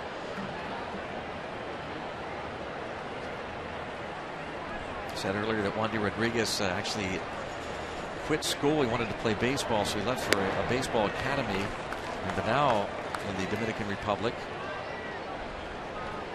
run by a gentleman named Luis Coronado.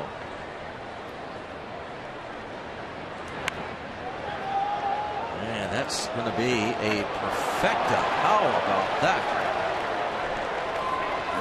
Roller right up the third baseline. First major league hit. Can you believe it? That ball had all the chance to just trickle off the grass, and the chalk is so close. When it gets off the grass, it will usually go across the chalk, but this one held the course. That's as good as a bunt for a base hit that you're going to see from just about. That ball actually came back to the right. Big smile. That's a big milestone for that young man. Doesn't help our situation any. That was perfect. Here's Aoki, he doubled in the 5th. Breaking ball for strike 1.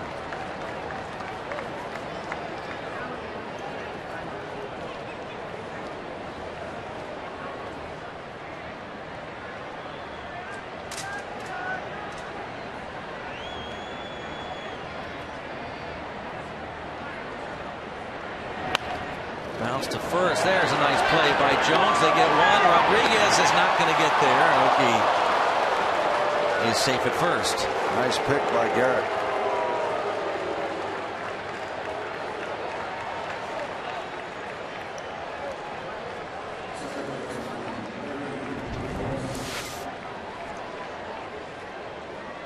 Sharply hit. Nice pick.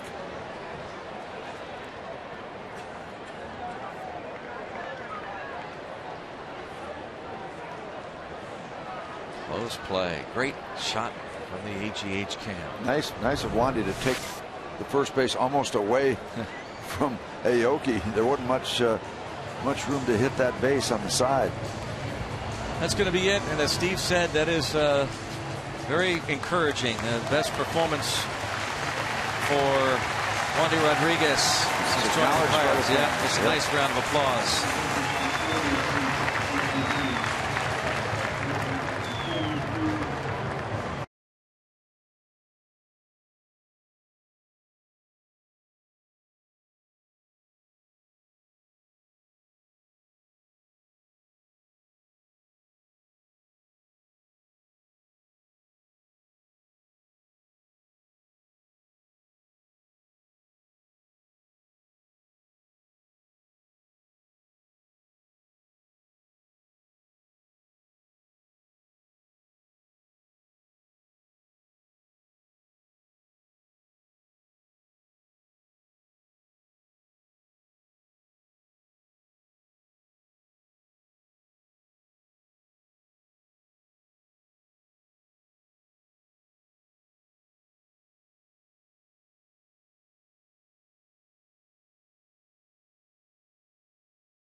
By Barrel Automotive, we're driven to be better.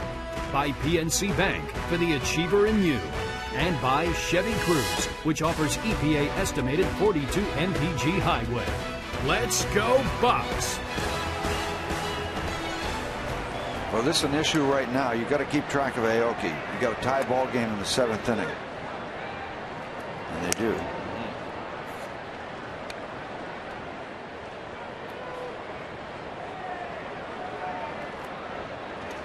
That's an issue right there, Steve. Appreciate that update from Dan Potash. That is, yeah, that's a scary proposition. There he goes. A bluff start. Oh, my. Weeks is hit by the pitch. That got him.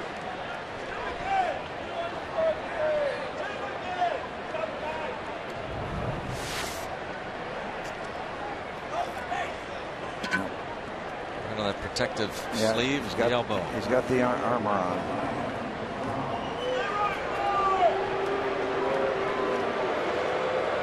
Weeks is hit for the 11th time this season. He's tied for 3rd most in the league as Hughes now faces Ryan Braun. This tie game.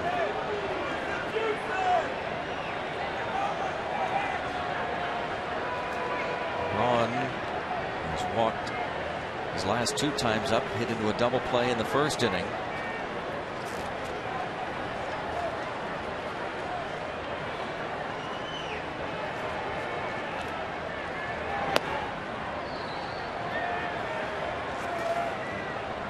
Jared working on a string of 4 consecutive scoreless appearances.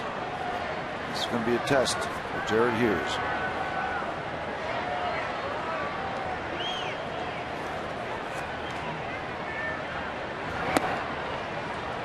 He's fallen behind 2-0. Barajas going to call timeout.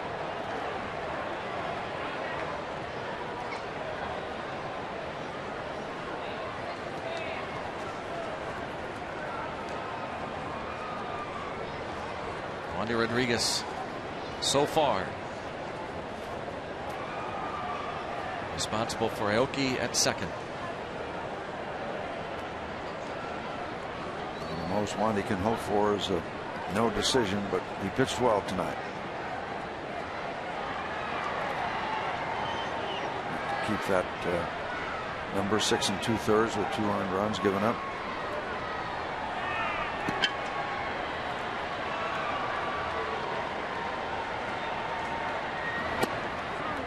And now 3-0.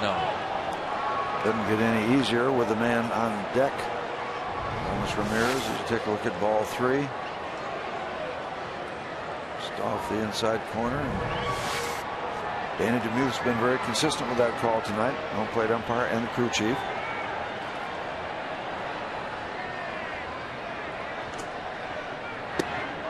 Not close.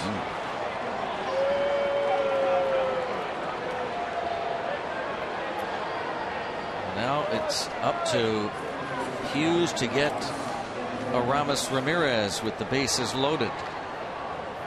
And 2 outs. Ramirez 1 for 3 in this one. 10 career grand slams, 349 lifetime, and now Ray Searage will pay Hughes a visit.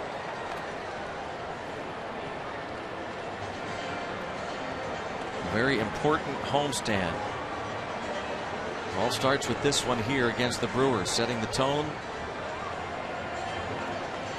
Pirates trying to put behind them a disappointing end of their 6-game road trip, winning 2 of 3 in St. Louis, then swept by the Padres. And they're also trying to continue a tone they have set against the Brewers, that things have changed. You know, the Brewers for years owned the Pirates, it seemed, year in and year out. First 2 series this season were played in Milwaukee. These 2 clubs have split the first 6 games played this season. I'd be guessing that one of the things Ray told him, don't give him anything. Make him earn it. Challenge him. Your stuff's good enough. Throws the ball downstairs, get a ground ball, leave those runners where they are. Big time at bat here. Yes. There you go. Quality fastball at 91 miles an hour, a little downward movement. That's his stock and trade.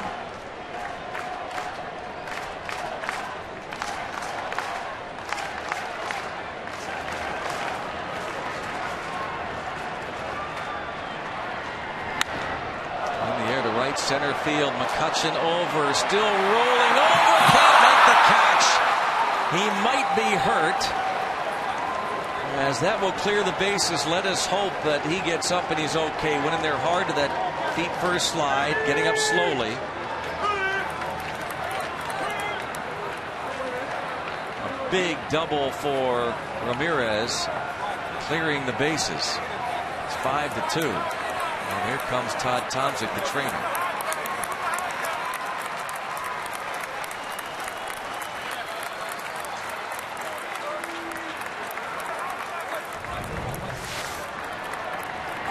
Just kept running away from Andrew. Had a lot of height. Thought he might be able to outrun it. Almost got there, but then, I don't know. You don't want to speculate. Might have jammed his foot. Underneath that padding is concrete. He went into the slide to protect himself, but that padding does not go all the way down to the ground.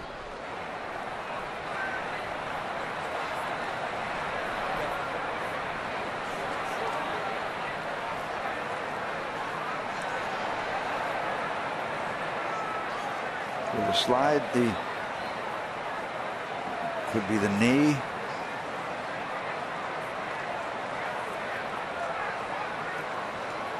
does appear that the left knee is what goes into the cement part below the padding.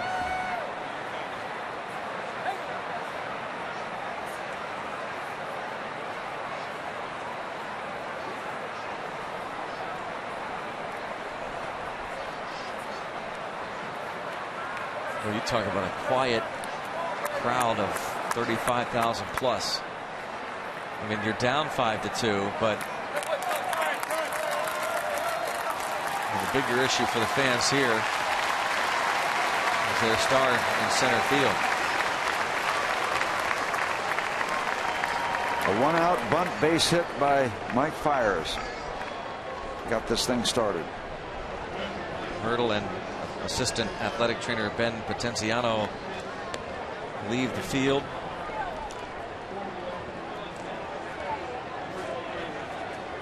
And Ramos Ramirez clears the bases.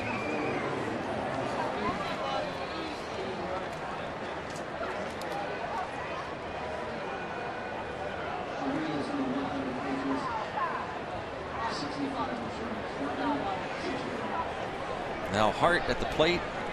5-2 Brewers.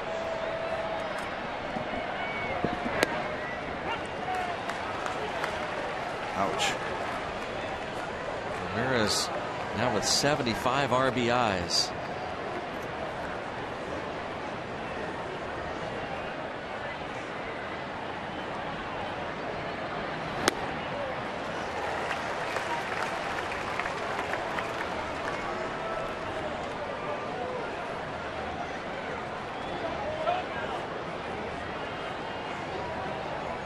There are two issues now.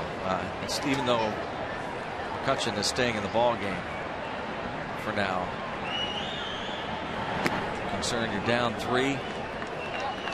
Hope is that McCutchen is going to be all right. Got to think if there's any concern whatsoever that they would have gotten him out of there right then.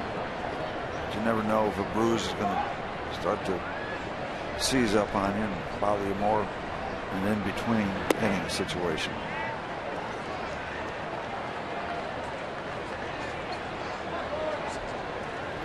Two and 2 on Hart.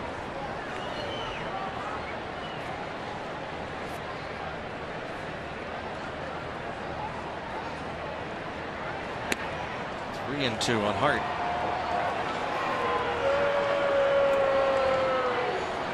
Not working at this point for Jared Hughes.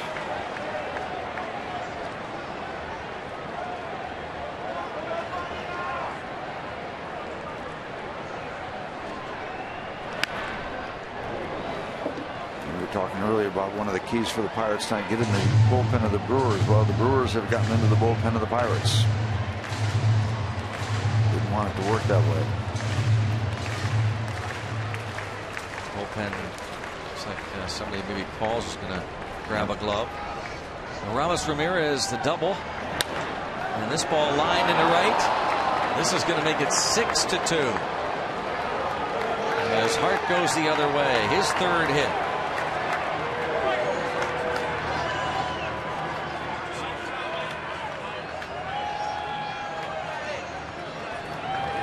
Brewers lead by 4. Ramirez his league leading 41st double, clearing the bases. And now Hart brings him home.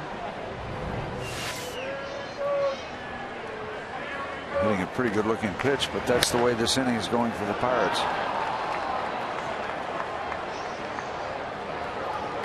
Both Ramirez and Hart right-hand hitters going the other way. Ramirez the gap shot into right center. Hart opposite field single. Now Lucroy. Hate to beat it up with that bunt base hit. Yeah. That will be looked at. That will be acknowledged if things don't turn better for the Pirates. Falls is up. Fiers has done absolutely nothing with the bat, and if you get him out like you expect to, then you're going to the top of the batting order with 2 outs and nobody on, instead of 1 out, 1 man on, not having to give up that second out.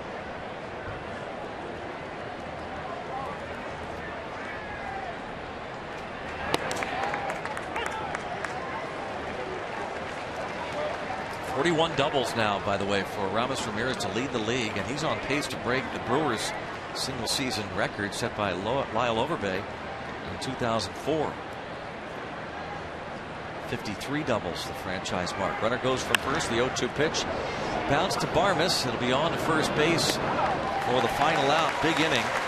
Tonight's 7th inning stretch here at PNC Park is presented by the new face of Northwood Realty Services. Fans, it's time for the 7th inning stretch. We invite you now to stand, follow the bouncing Eaton Park Smiley Cookie, and join everyone watching at home on Root Sports as we sing "Take Me Out to the Ball Game."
Look at that shot. A water balloon popped on the AGH cam. Wow. That is a pretty shot. Right now the scoreboard not so. The Bucks down 4. And the questions about these Pirates, are they starting to drop to the point where they're not going to be able to bounce back? And this is where they are going to be tested again. That question is going to be asked because it happened last year. It's just the way it's going to be. It's going to be the subject. They've won just 4 games since August the 9th.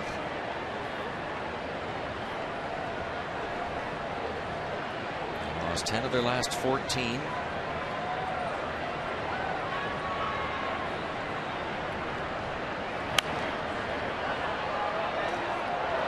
2 strikes on Walker.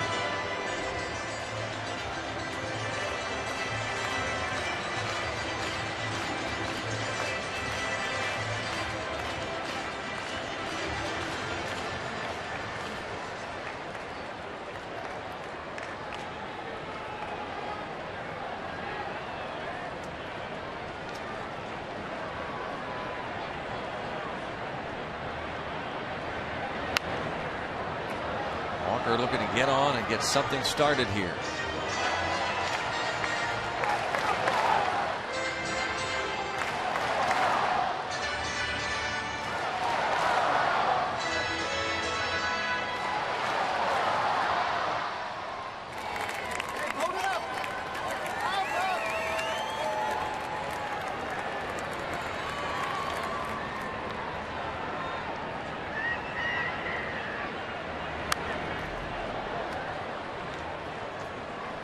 Fiers has been consistently 87, 88 miles an hour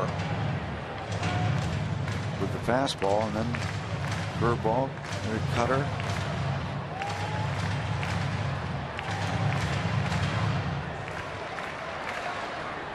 There's activity in the Milwaukee bullpen.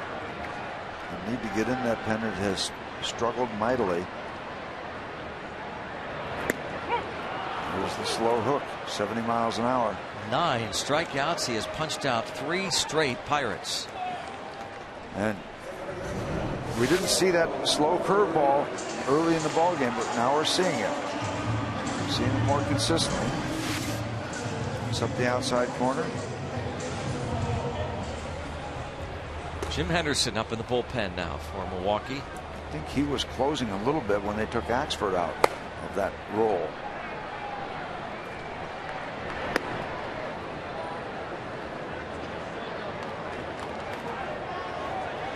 You get to this stage of the season, starters have all thrown a lot for all the various teams.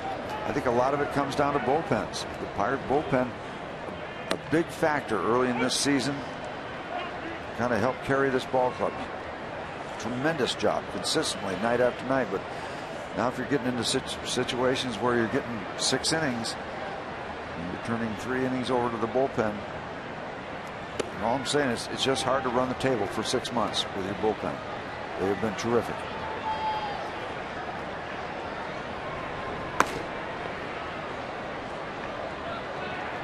That's why at this particular point in the season, if you can get 7 innings out of your starters, that is a big boost. It doesn't sound like much, just swing and a miss. But there's just a different perception, trying to protect a lead for 2 innings instead of 3. 3 can be a stretch at times. 2 seems to be, just perception-wise, more comfortable.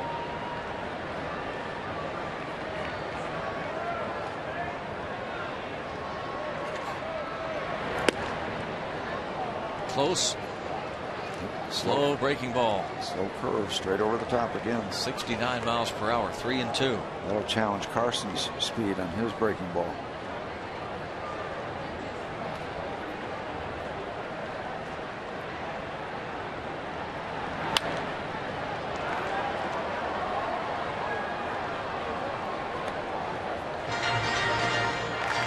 Alvarez has grounded to second, struck out looking.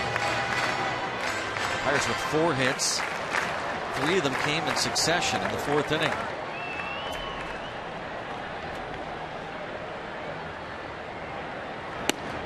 And another strikeout looking. 10 to match his season and career high. 4 in a row. 86 miles an hour.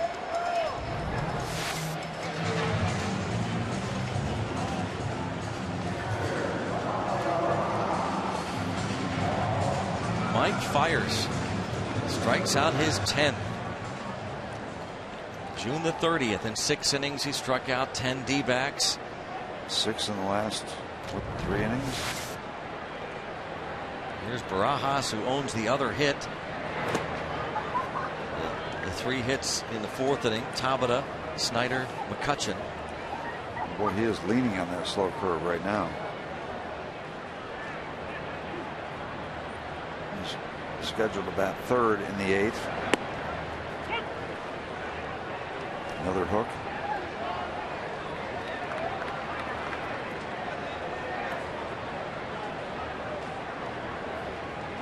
Adding to the Pirates' strikeout total tonight. For the season, they have struck out 1,036 times. Only the Houston Astros have struck out more than the Pirate batters. Not so good news from Cincinnati as the Cardinals have swooped down on the Reds and taken a 6-5 lead. Fly ball left field deep. If it's fair, it's gone, and it is gone. Barajas, a solo bomb, number 9, and it's 6-3.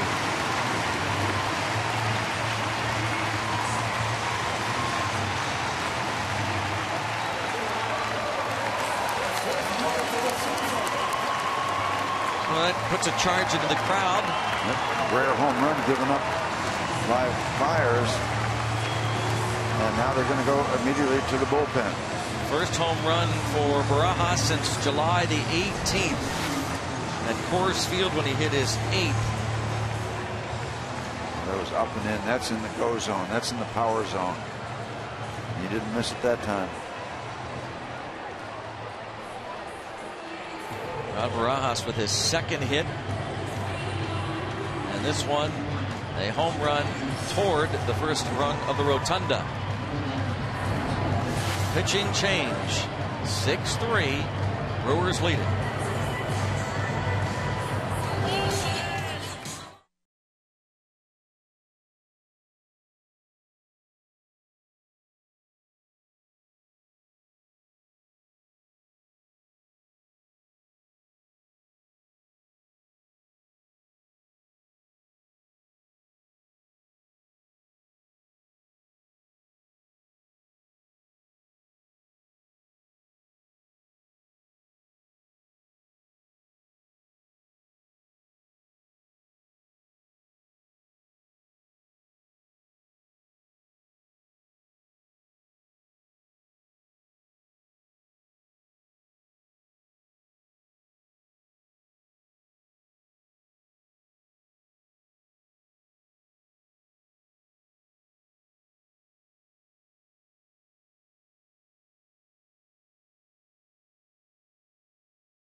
Baseball on Root Sports is brought to you by Burger King.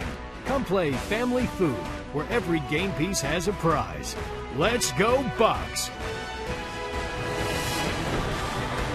Rob Barajas with a home run, his 9th of the season.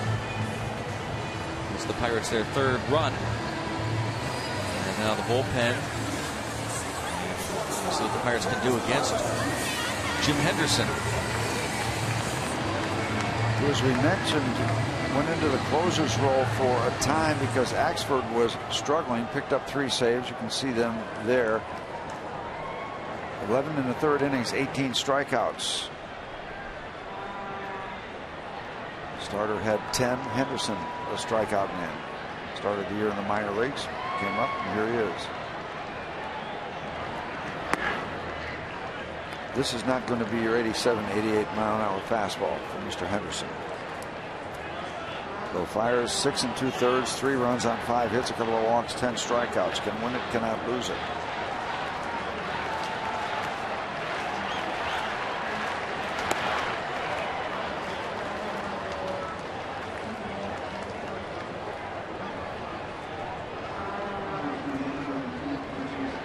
One ball, 1 strike on Barmes.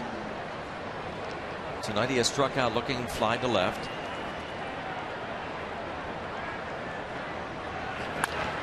And a bouncing ball to Ramirez. 2-out home run for Barajas. Gets the Pirates their 3rd run of the night. Rob Barajas goes deep for the 9th time. Pirates now trail by 3 onto the 8th.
took their off day and went down to Seven Springs for a charity event, Pirates Charity Sporting Clays, held at Seven Springs Mountain Resort.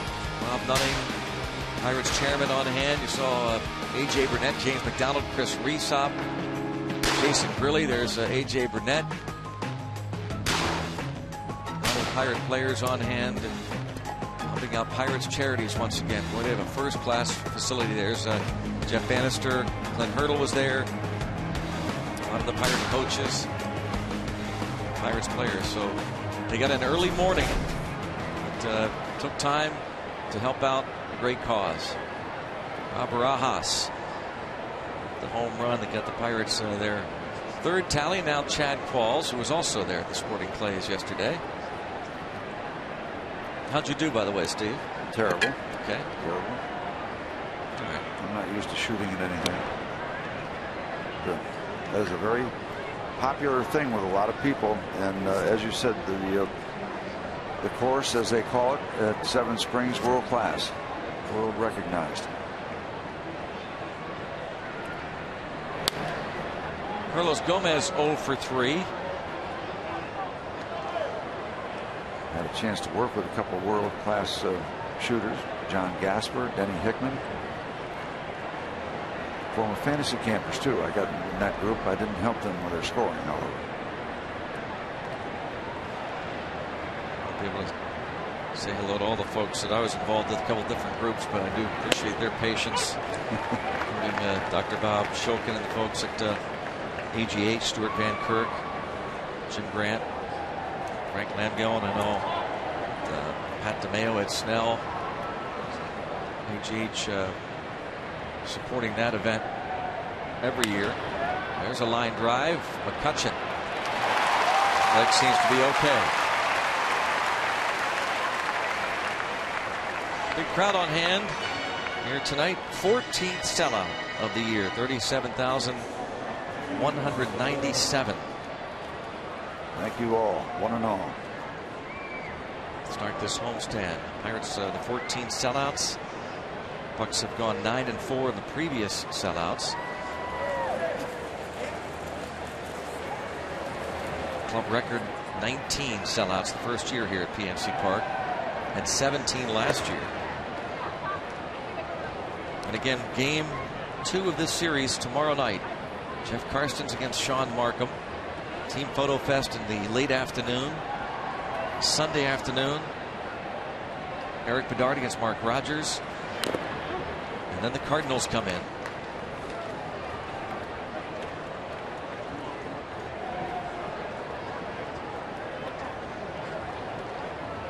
Ball 1 strike on Segura.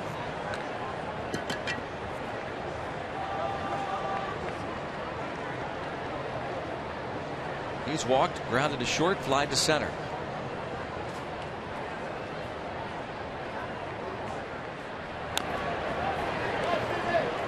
Chad Qualls, like Wandy Rodriguez, a lot of time with the Houston Astros.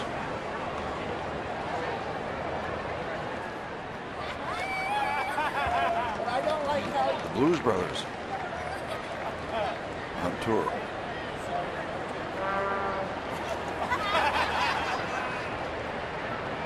Yeah, high pockets.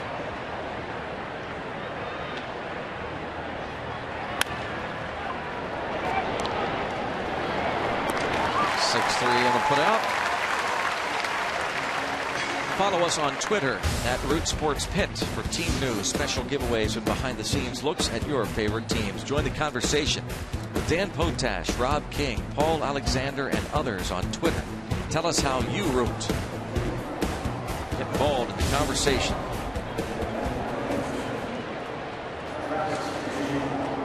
Andrew McCutcheon would be due up 4th in the bottom of the 8th inning. Travis Ishikawa is going to bat for Henderson. Brief appearance by Jim Henderson in the 3rd of an inning.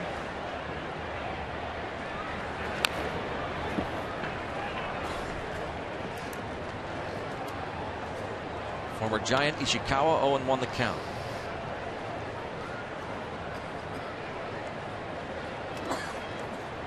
The Giants 3 games up now on the Dodgers. The National League West. San Francisco will host Atlanta.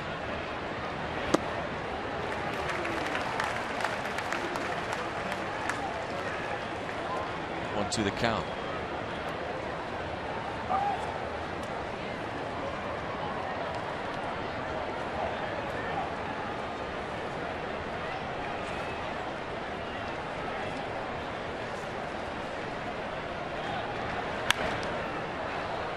Popped up shallow left. Tabata.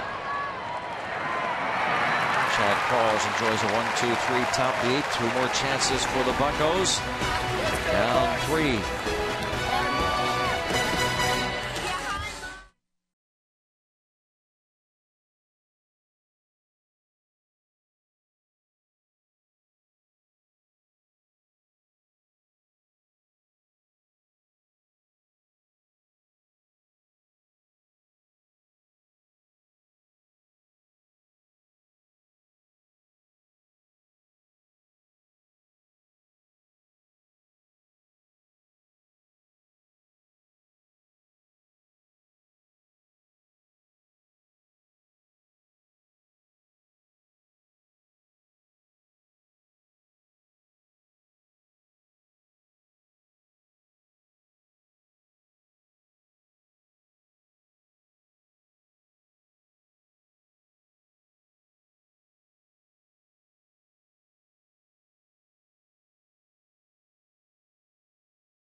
Come off the disabled list tomorrow to face Jeff Karstens in game 2 of the series.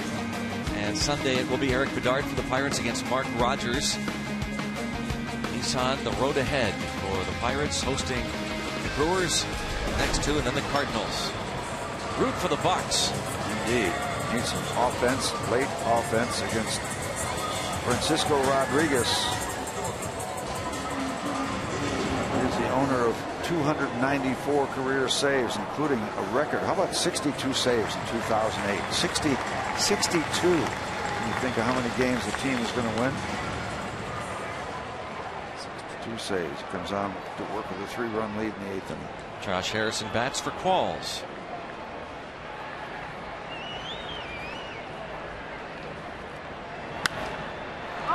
Pops up the first pitch, playable in foul territory. You're all right.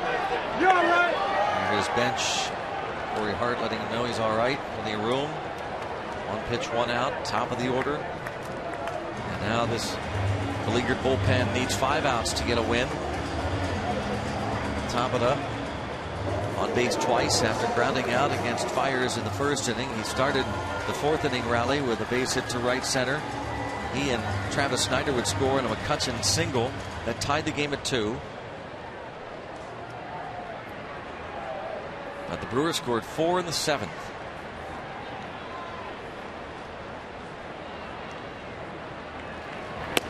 By the way, that record year of 62 saves for Rodriguez in 2008 with the Angels of Anaheim.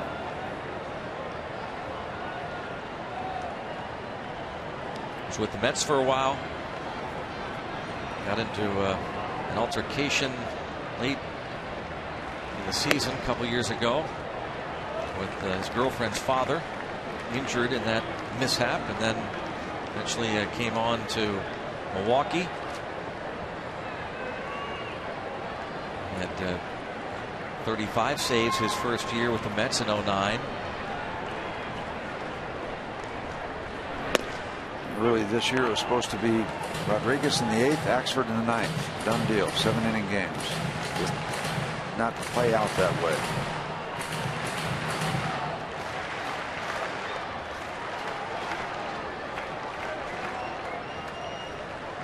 Two and one.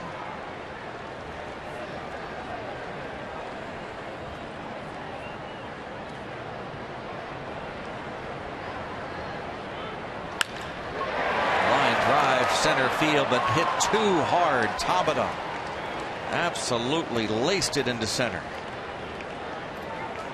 In case you missed it around the league, interesting news and notes in baseball.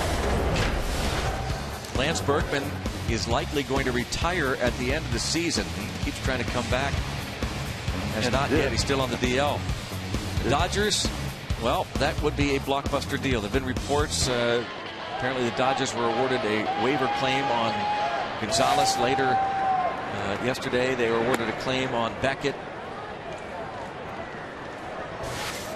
And Roger Clemens going to start tomorrow for an independent league team. Steve, would love to get your thoughts on that last note in particular. Well, he's got to do something to eclipse the work of Bill Lee, the spaceman, who at 65 in an independent league game pitched a complete game.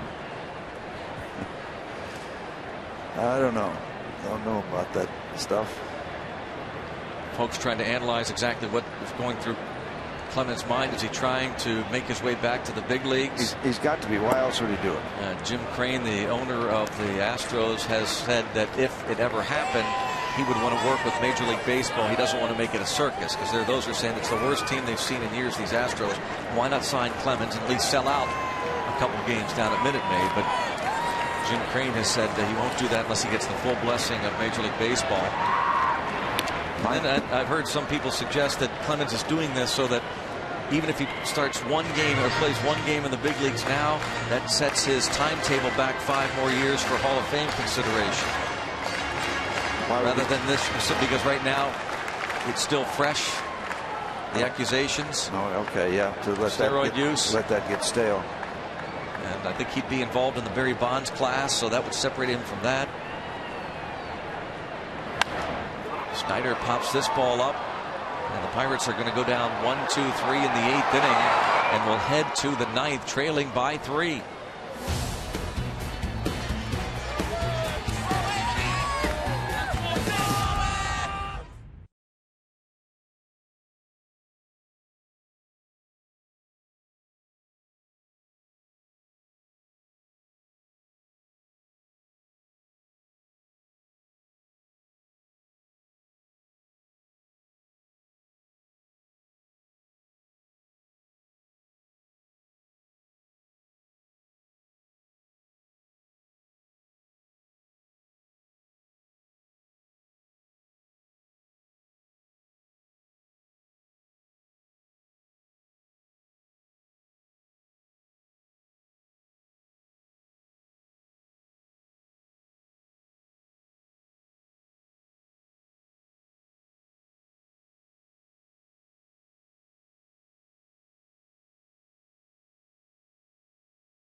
On to the 9th inning. Pirates trail 6-3. 37,197. A sellout crowd. And now the Bucks are going to need, first of all, Joel Hanrahan to put up a 0. And then hope the Pirates can come back against, as Steve said, that much maligned bullpen. 2 half innings have done it so far for the Brewers. They got 2 in the second. We're looking for more, and Rodriguez did a good job of damage control, and then it didn't work for Jared Hughes out of the bullpen tonight. And that's the story so far of this ball game.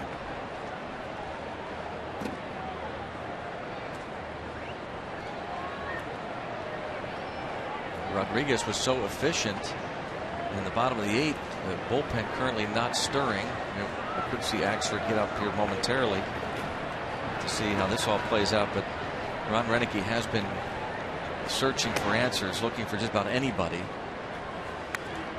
Don't discount this at bat Mr. Aoki had, beating the double play. Pirates had a chance to go 3-6-3 or 3-6-1. His good speed beat it and continued that half inning. Oh, nice little play there by Jones, as Hanrahan didn't know whether to glove it, barehand it, pick it up, tag him. Didn't know what to do, and maybe got away with it because Aoki and the first base coach Garth Orge both think he was safe. I didn't think, with the way Joel was winding up, trying to get a handle on this ball, that it was going to work. Nice little throw. Softly into the dirt. Yeah, at that point I didn't think it was going to happen. Bang, bang, but looks like they got him. So close, yeah. I wonder, Steve, if a play like that is really difficult on a first base umpire, in this case Doug Eddings, because they use the sound so often of the ball hitting the glove and the sound of the foot hitting the bag, more than they do visual. And so because that's such a soft toss to first, there's no sound. Hearing much. Yeah, you're not hearing much. You got to go with your eyes. Yeah.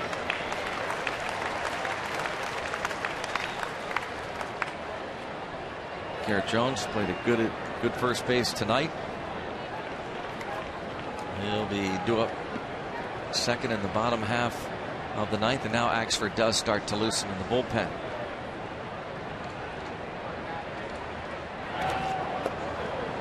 If the Pirates turn that double play on Aoki in the 7th inning, that inning is over.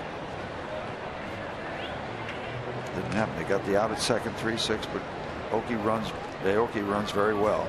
We have to assume that Fiers bunted on his own too. I don't know that anybody would have said, well, it's possible. Before he went to the plate, somebody said, hey, go ahead, try and drop a bunt down. Well, it's not out of the realm of possibility because his swings are so bad. Yeah, sure. So maybe Roenicke or somebody on the bench says to Fiers, Alvarez is playing back. Go ahead, drop a bunt down, see what happens. Johnny Nairn, that led to it. The batting coach, by the way, is the nephew of Sam Nairn, Pirate coach way back. Johnny and Jerry both on the staff. Jerry, the bench coach. Both nephews, yeah. Fly ball deep, left center field. Tabata, track, wall, and the catch. Weeks gave it a ride. A big part of this ballpark.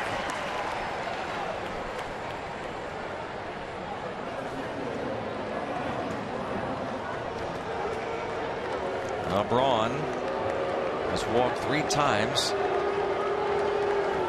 each of his last 3 plate appearances.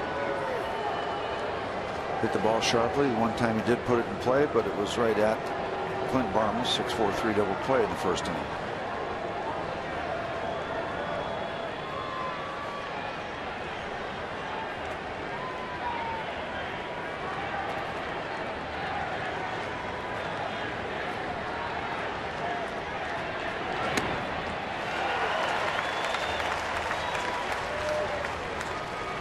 Lifetime numbers against the players due up in the bottom of the 9th versus John Axford. McCutchen 2 for 6. Jones 2 out of 8.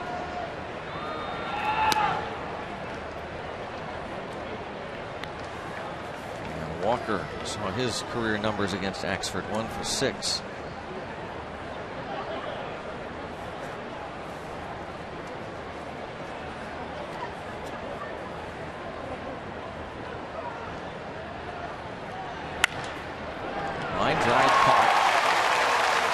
By the shortstop, Clint Barnes. So we head to the bottom of the 9th inning in the Pirates rally. Andrew McCutchen will lead things off. He'll be followed by Garrett G.I. Jones. And then it's Neil Walker. Down 3.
Crowd is holding on with hope.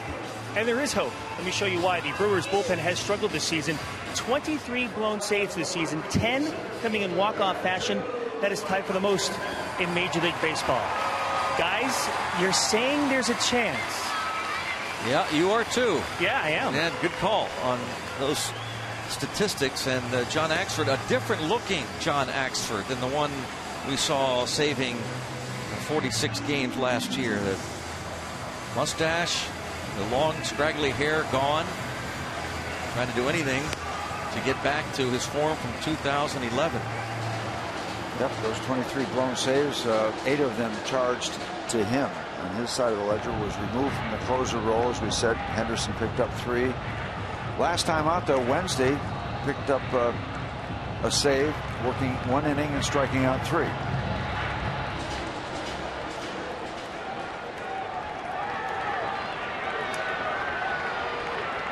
Saved his last 2 opportunities. Back-to-back saves against the Cubs.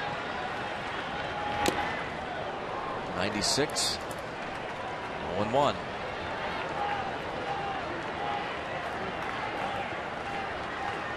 $49 in a row at one point between last year and the early part of this year.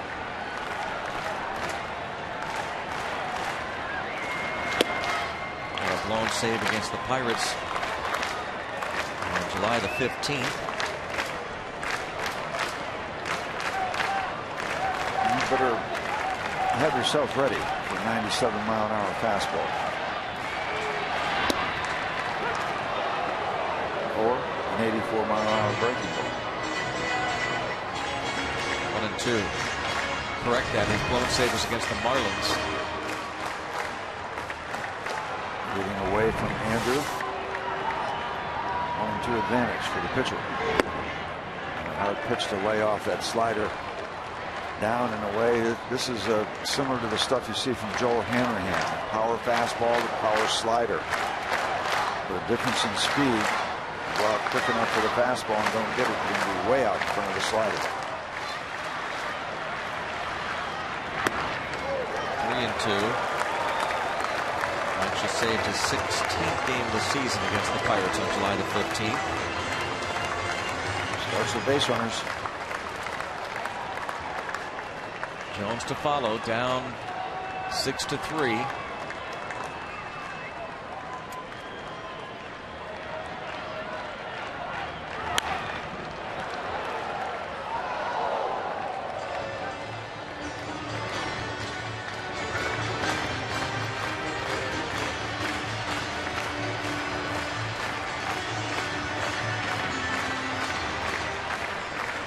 Trying to stay upbeat, Clint Hurdle.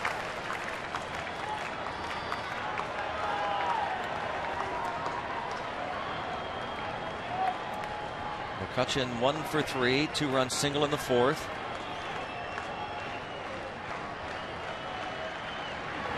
And he's aboard.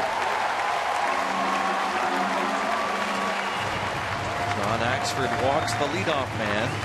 Oftentimes that can get any pitcher in trouble, let alone a closer. And you look over at Clint Hurdle, and a manager like Clint, and he's a good one. He does the right thing. He's got to be the rock. He's got to be the steady one. If things are, that's what he has said. Yeah. Yep. He's got to be the stability, the foundation. He said they look to me for leadership. Exactly, and he knows that you're not going to win the playoffs tonight with a win, and he knows you're not going to drop out of contention tonight with a loss. Ball one, and now time called. Lucroy going to talk to Axford, who, by walking McCutchen, has now allowed 28 free passes in just over 51 innings.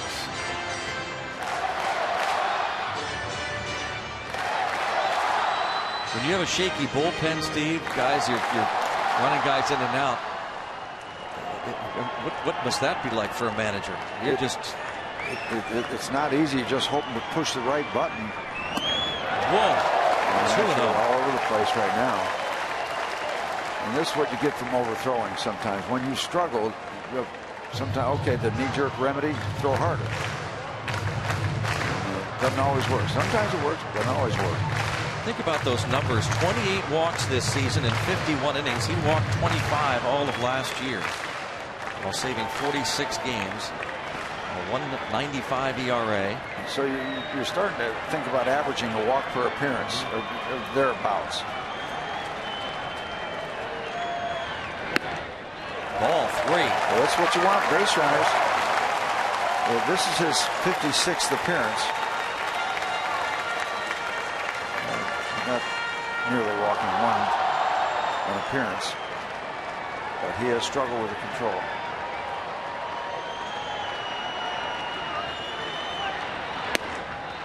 Taking all the way.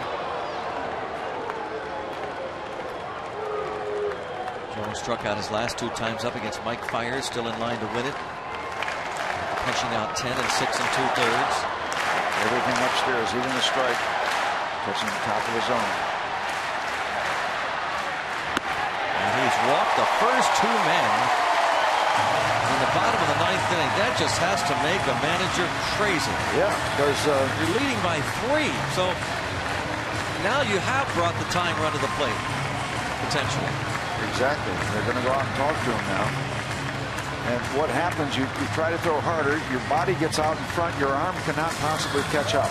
And that's why you leave the ball high. We're going to get Cameron Lowe loosening.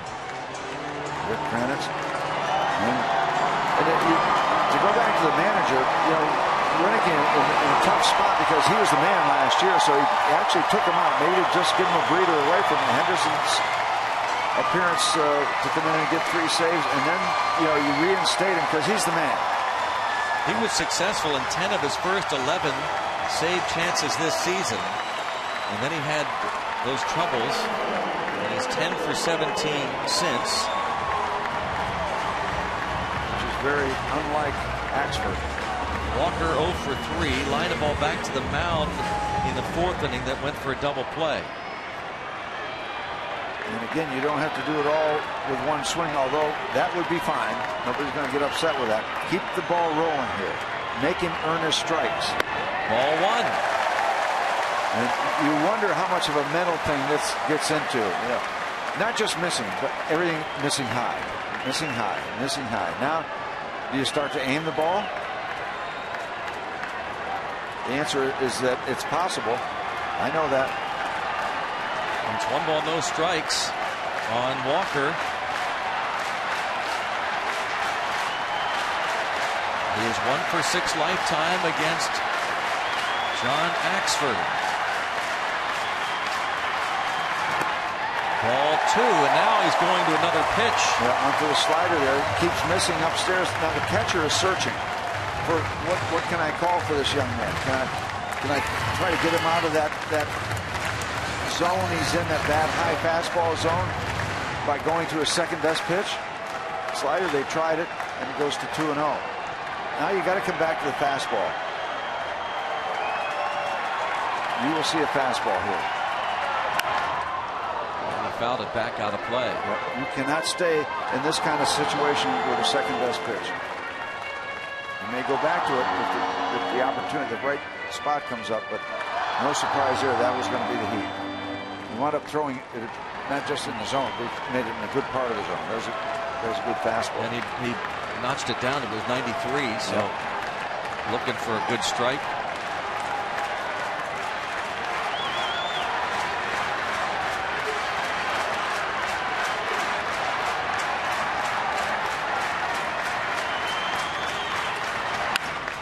Line drive and off the tip of the glove. This will score one. Neil Walker brings home McCutchen. It's now 6-4. And that's all you need. You need to keep the ball rolling. You need to keep the ball rolling. You don't need it all at once.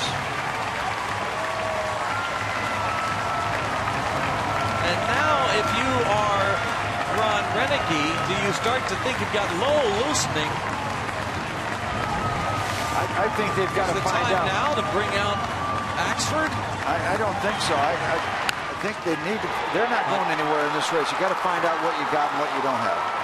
I apologize there too. It looked as though it might have skipped off the glove, but as you can see, Ramirez really did not have any kind of a chance at all. That liner over his head. Neil Walker drives in the run, his 69th RBI. Still nobody out, and boy, you think somebody couldn't bring home folks happy here.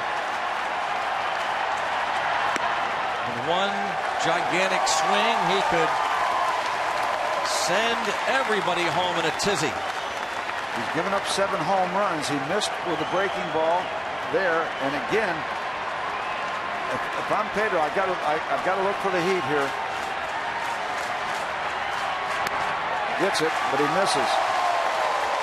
Alvarez 1 for 4 with a pair of walks. Now what's going through the catcher's mind here?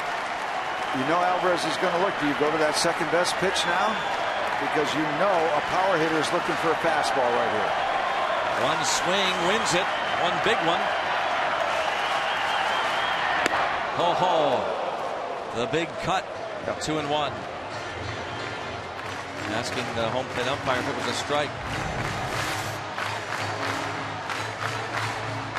Swung around for Pedro to pull. There's that same kind of 50-acre program in left center field. Both runners with huge leads. They're playing way back. Very, very late on 96 miles an hour. And that was a little backyard fastball action. I'm going to throw as hard as I can, see if you can catch up to it. That might be a little adrenaline advantage for Axford, saying, I don't care if he's looking for it or not. I think I can throw it by him. So you have to figure he's going to come right back with it.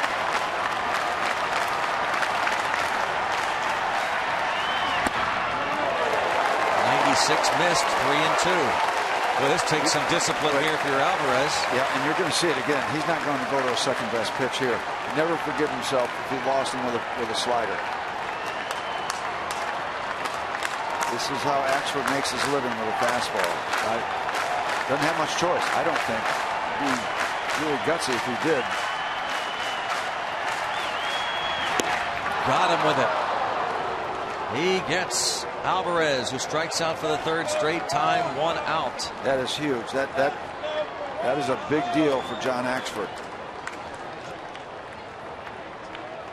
And now Barajas will be pinch hit for.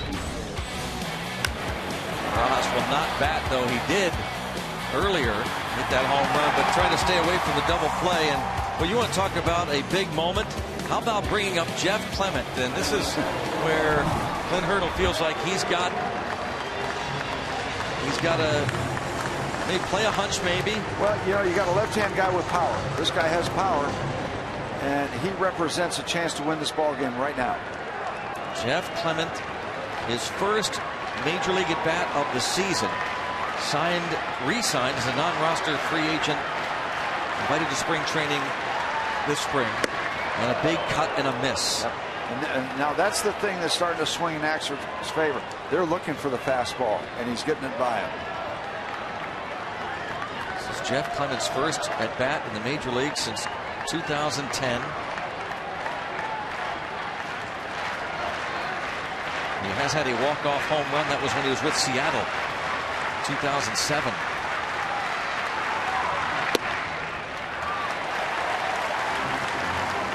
You know, Axford's looking for a big out. He's nervous, but what must it feel like to be Jeff Clement right now, back in the major leagues? Yeah, looking at this kind of heat. Boy. He did not see this kind of speed at Indianapolis this year. Simple as that. But he's been up and down the road. I mean, he knows what to expect. 29 years old.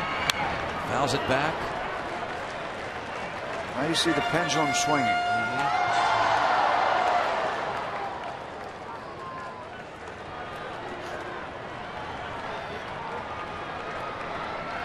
One ball, 2 strikes. Clement hit .201 in 54 games for the Pirates in 2010. He was given the first base job after the Pirates had acquired him in the Jack Wilson, Ian Snell deal from the Mariners the previous season.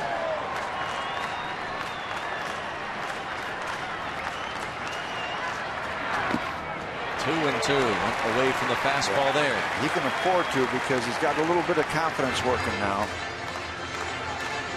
Before that one, he had thrown 14 straight fastballs. Decides there to go away from the heat.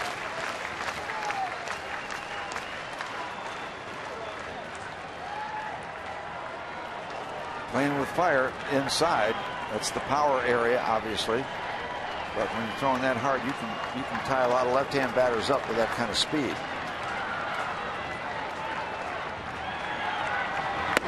He got him upstairs, and now he's come back with back-to-back strikeouts. And he'll face another pinch hitter in Michael McHenry. He bats for Barmes.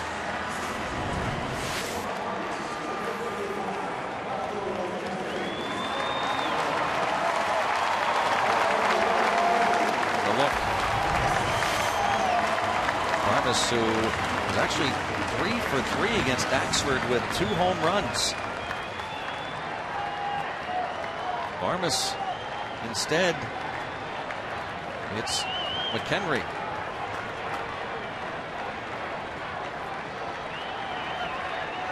McHenry is due.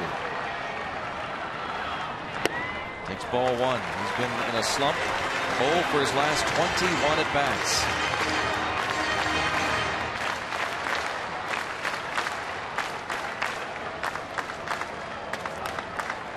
Pirates now down to their last out.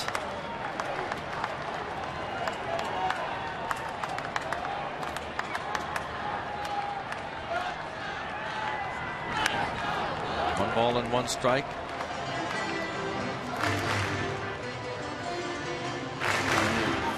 Not stood in the batter's box and faced a 95, 97 mile an hour fastball. It's hard to imagine how little time you have to make a decision to swing and how easy it is to be terribly late.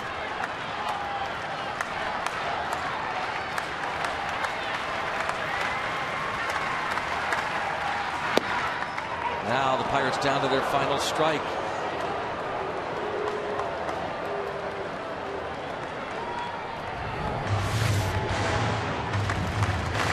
That's a tough one there.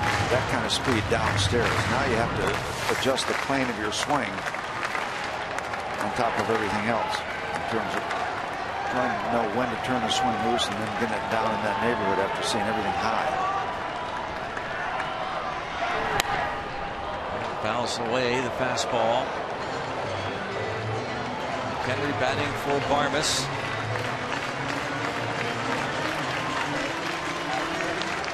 If he would reach, Pirates would go to yet another pinch hitter, Gabby Sanchez. Clement hit for Barajas. McHenry bats for Barmes.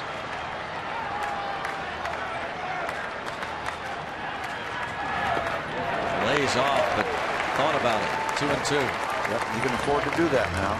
He's kind of gotten over the hump. Talking about John Axford.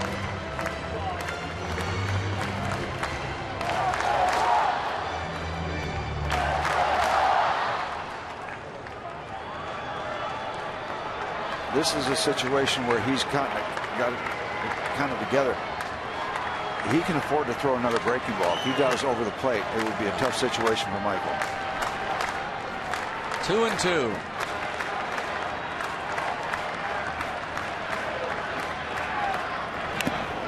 Oh, in and out of the mitt, or perhaps somewhere else. Maybe it actually didn't even hit the mitt. He did go to the breaking ball. Lucroy gets the brunt of this foul ball. I have to tell you where it hit him. Just in the worst possible spot. So still 2-2 on Michael McHenry. This inning started with McCutchen and Jones drawing walks. Walker lined a single into left that brought home McCutchen. Things were looking good, but then Axford able to strike out Alvarez and the pinch hitter Jeff Clement. Michael McHenry, a catcher, knows all too well the miseries of Jonathan Lucroy right now. Giving him plenty of time. Michael's been there.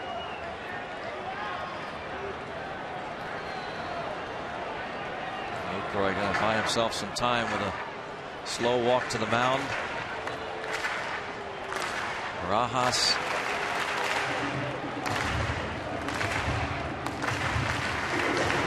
Another catcher. Yeah, who's familiar with that scenario?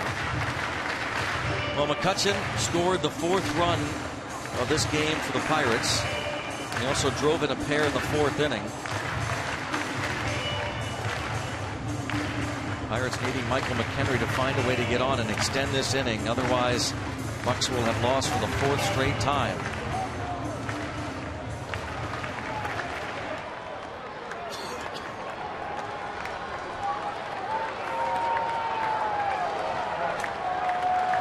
Gabby Sanchez waiting.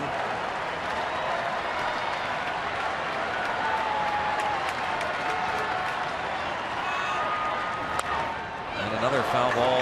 That goes flying past Sanchez. A nice catch made meanwhile on the club level. The bat went sailing. Staying alive.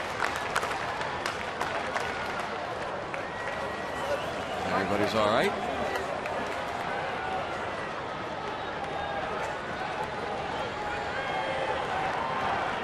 Two on Michael McHenry.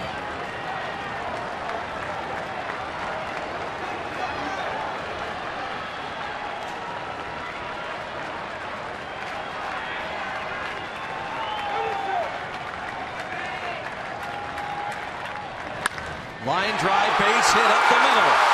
Runner will be waved. It's a one-run game as Michael McHenry comes through. That snaps the string of 21 consecutive hitless at-bats. It's now a one-run affair. What an at-bat for Michael. Boy, did he work hard on that one. And now that's going to be it. Renegade's going to go to the bullpen. That's 35 pitches thrown by Axford. And he's hot. Came that close. On a 2-2 pitch, McHenry fouled off a couple, just barely stayed alive. On the pitch before the bat got away. And this time, that bat and that man delivering. Yes. Pinch hit, RBI single. Now a hit can tie it. See if Gabby Sanchez can do that next.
base hit to center field. John Axford that close to picking up his 21st save.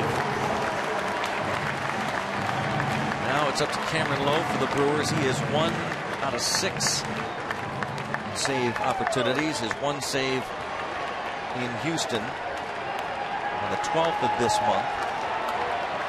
And here now is Gabby Sanchez hitting for Hanrahan.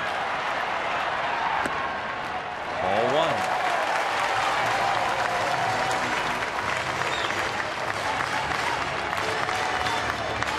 6'8" Cameron Lowe. He worked for the Texas Rangers before becoming a Brewer.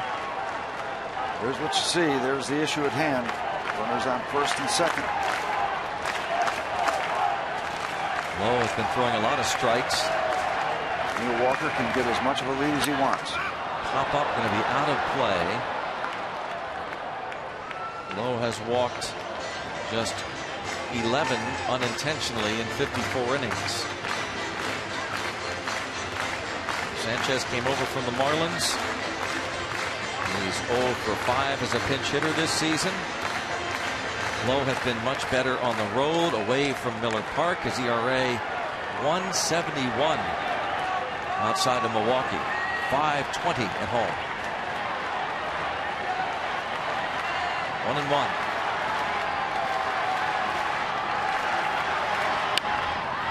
And bounced foul, and once again the Pirates down to their last strike. You're not seeing 97 now. 90-mile-an-hour fastball there. Sanchez 1 for 5 in his career against Lowe.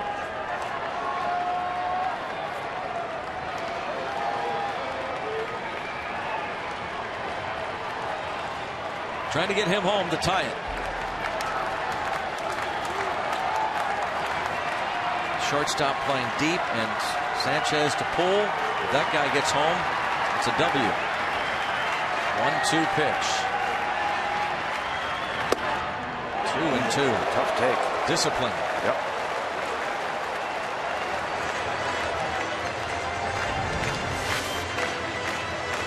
That close, just off the inside corner, a little bit more than just off. It's just tough in this kind of situation to take anything with 2 strikes. You do not want to be rung up on a call third strike. Last thing.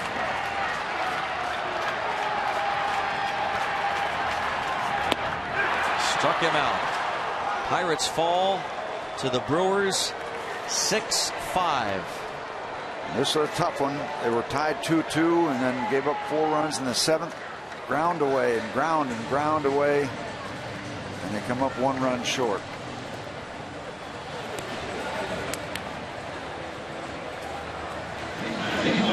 So the Brewers win it, and the Pirates' losing streak has now reached 4. It's a strange thing to say that Wandy Rodriguez had one of his better starts, maybe the best start as a Pirate. He did have a very, very good start.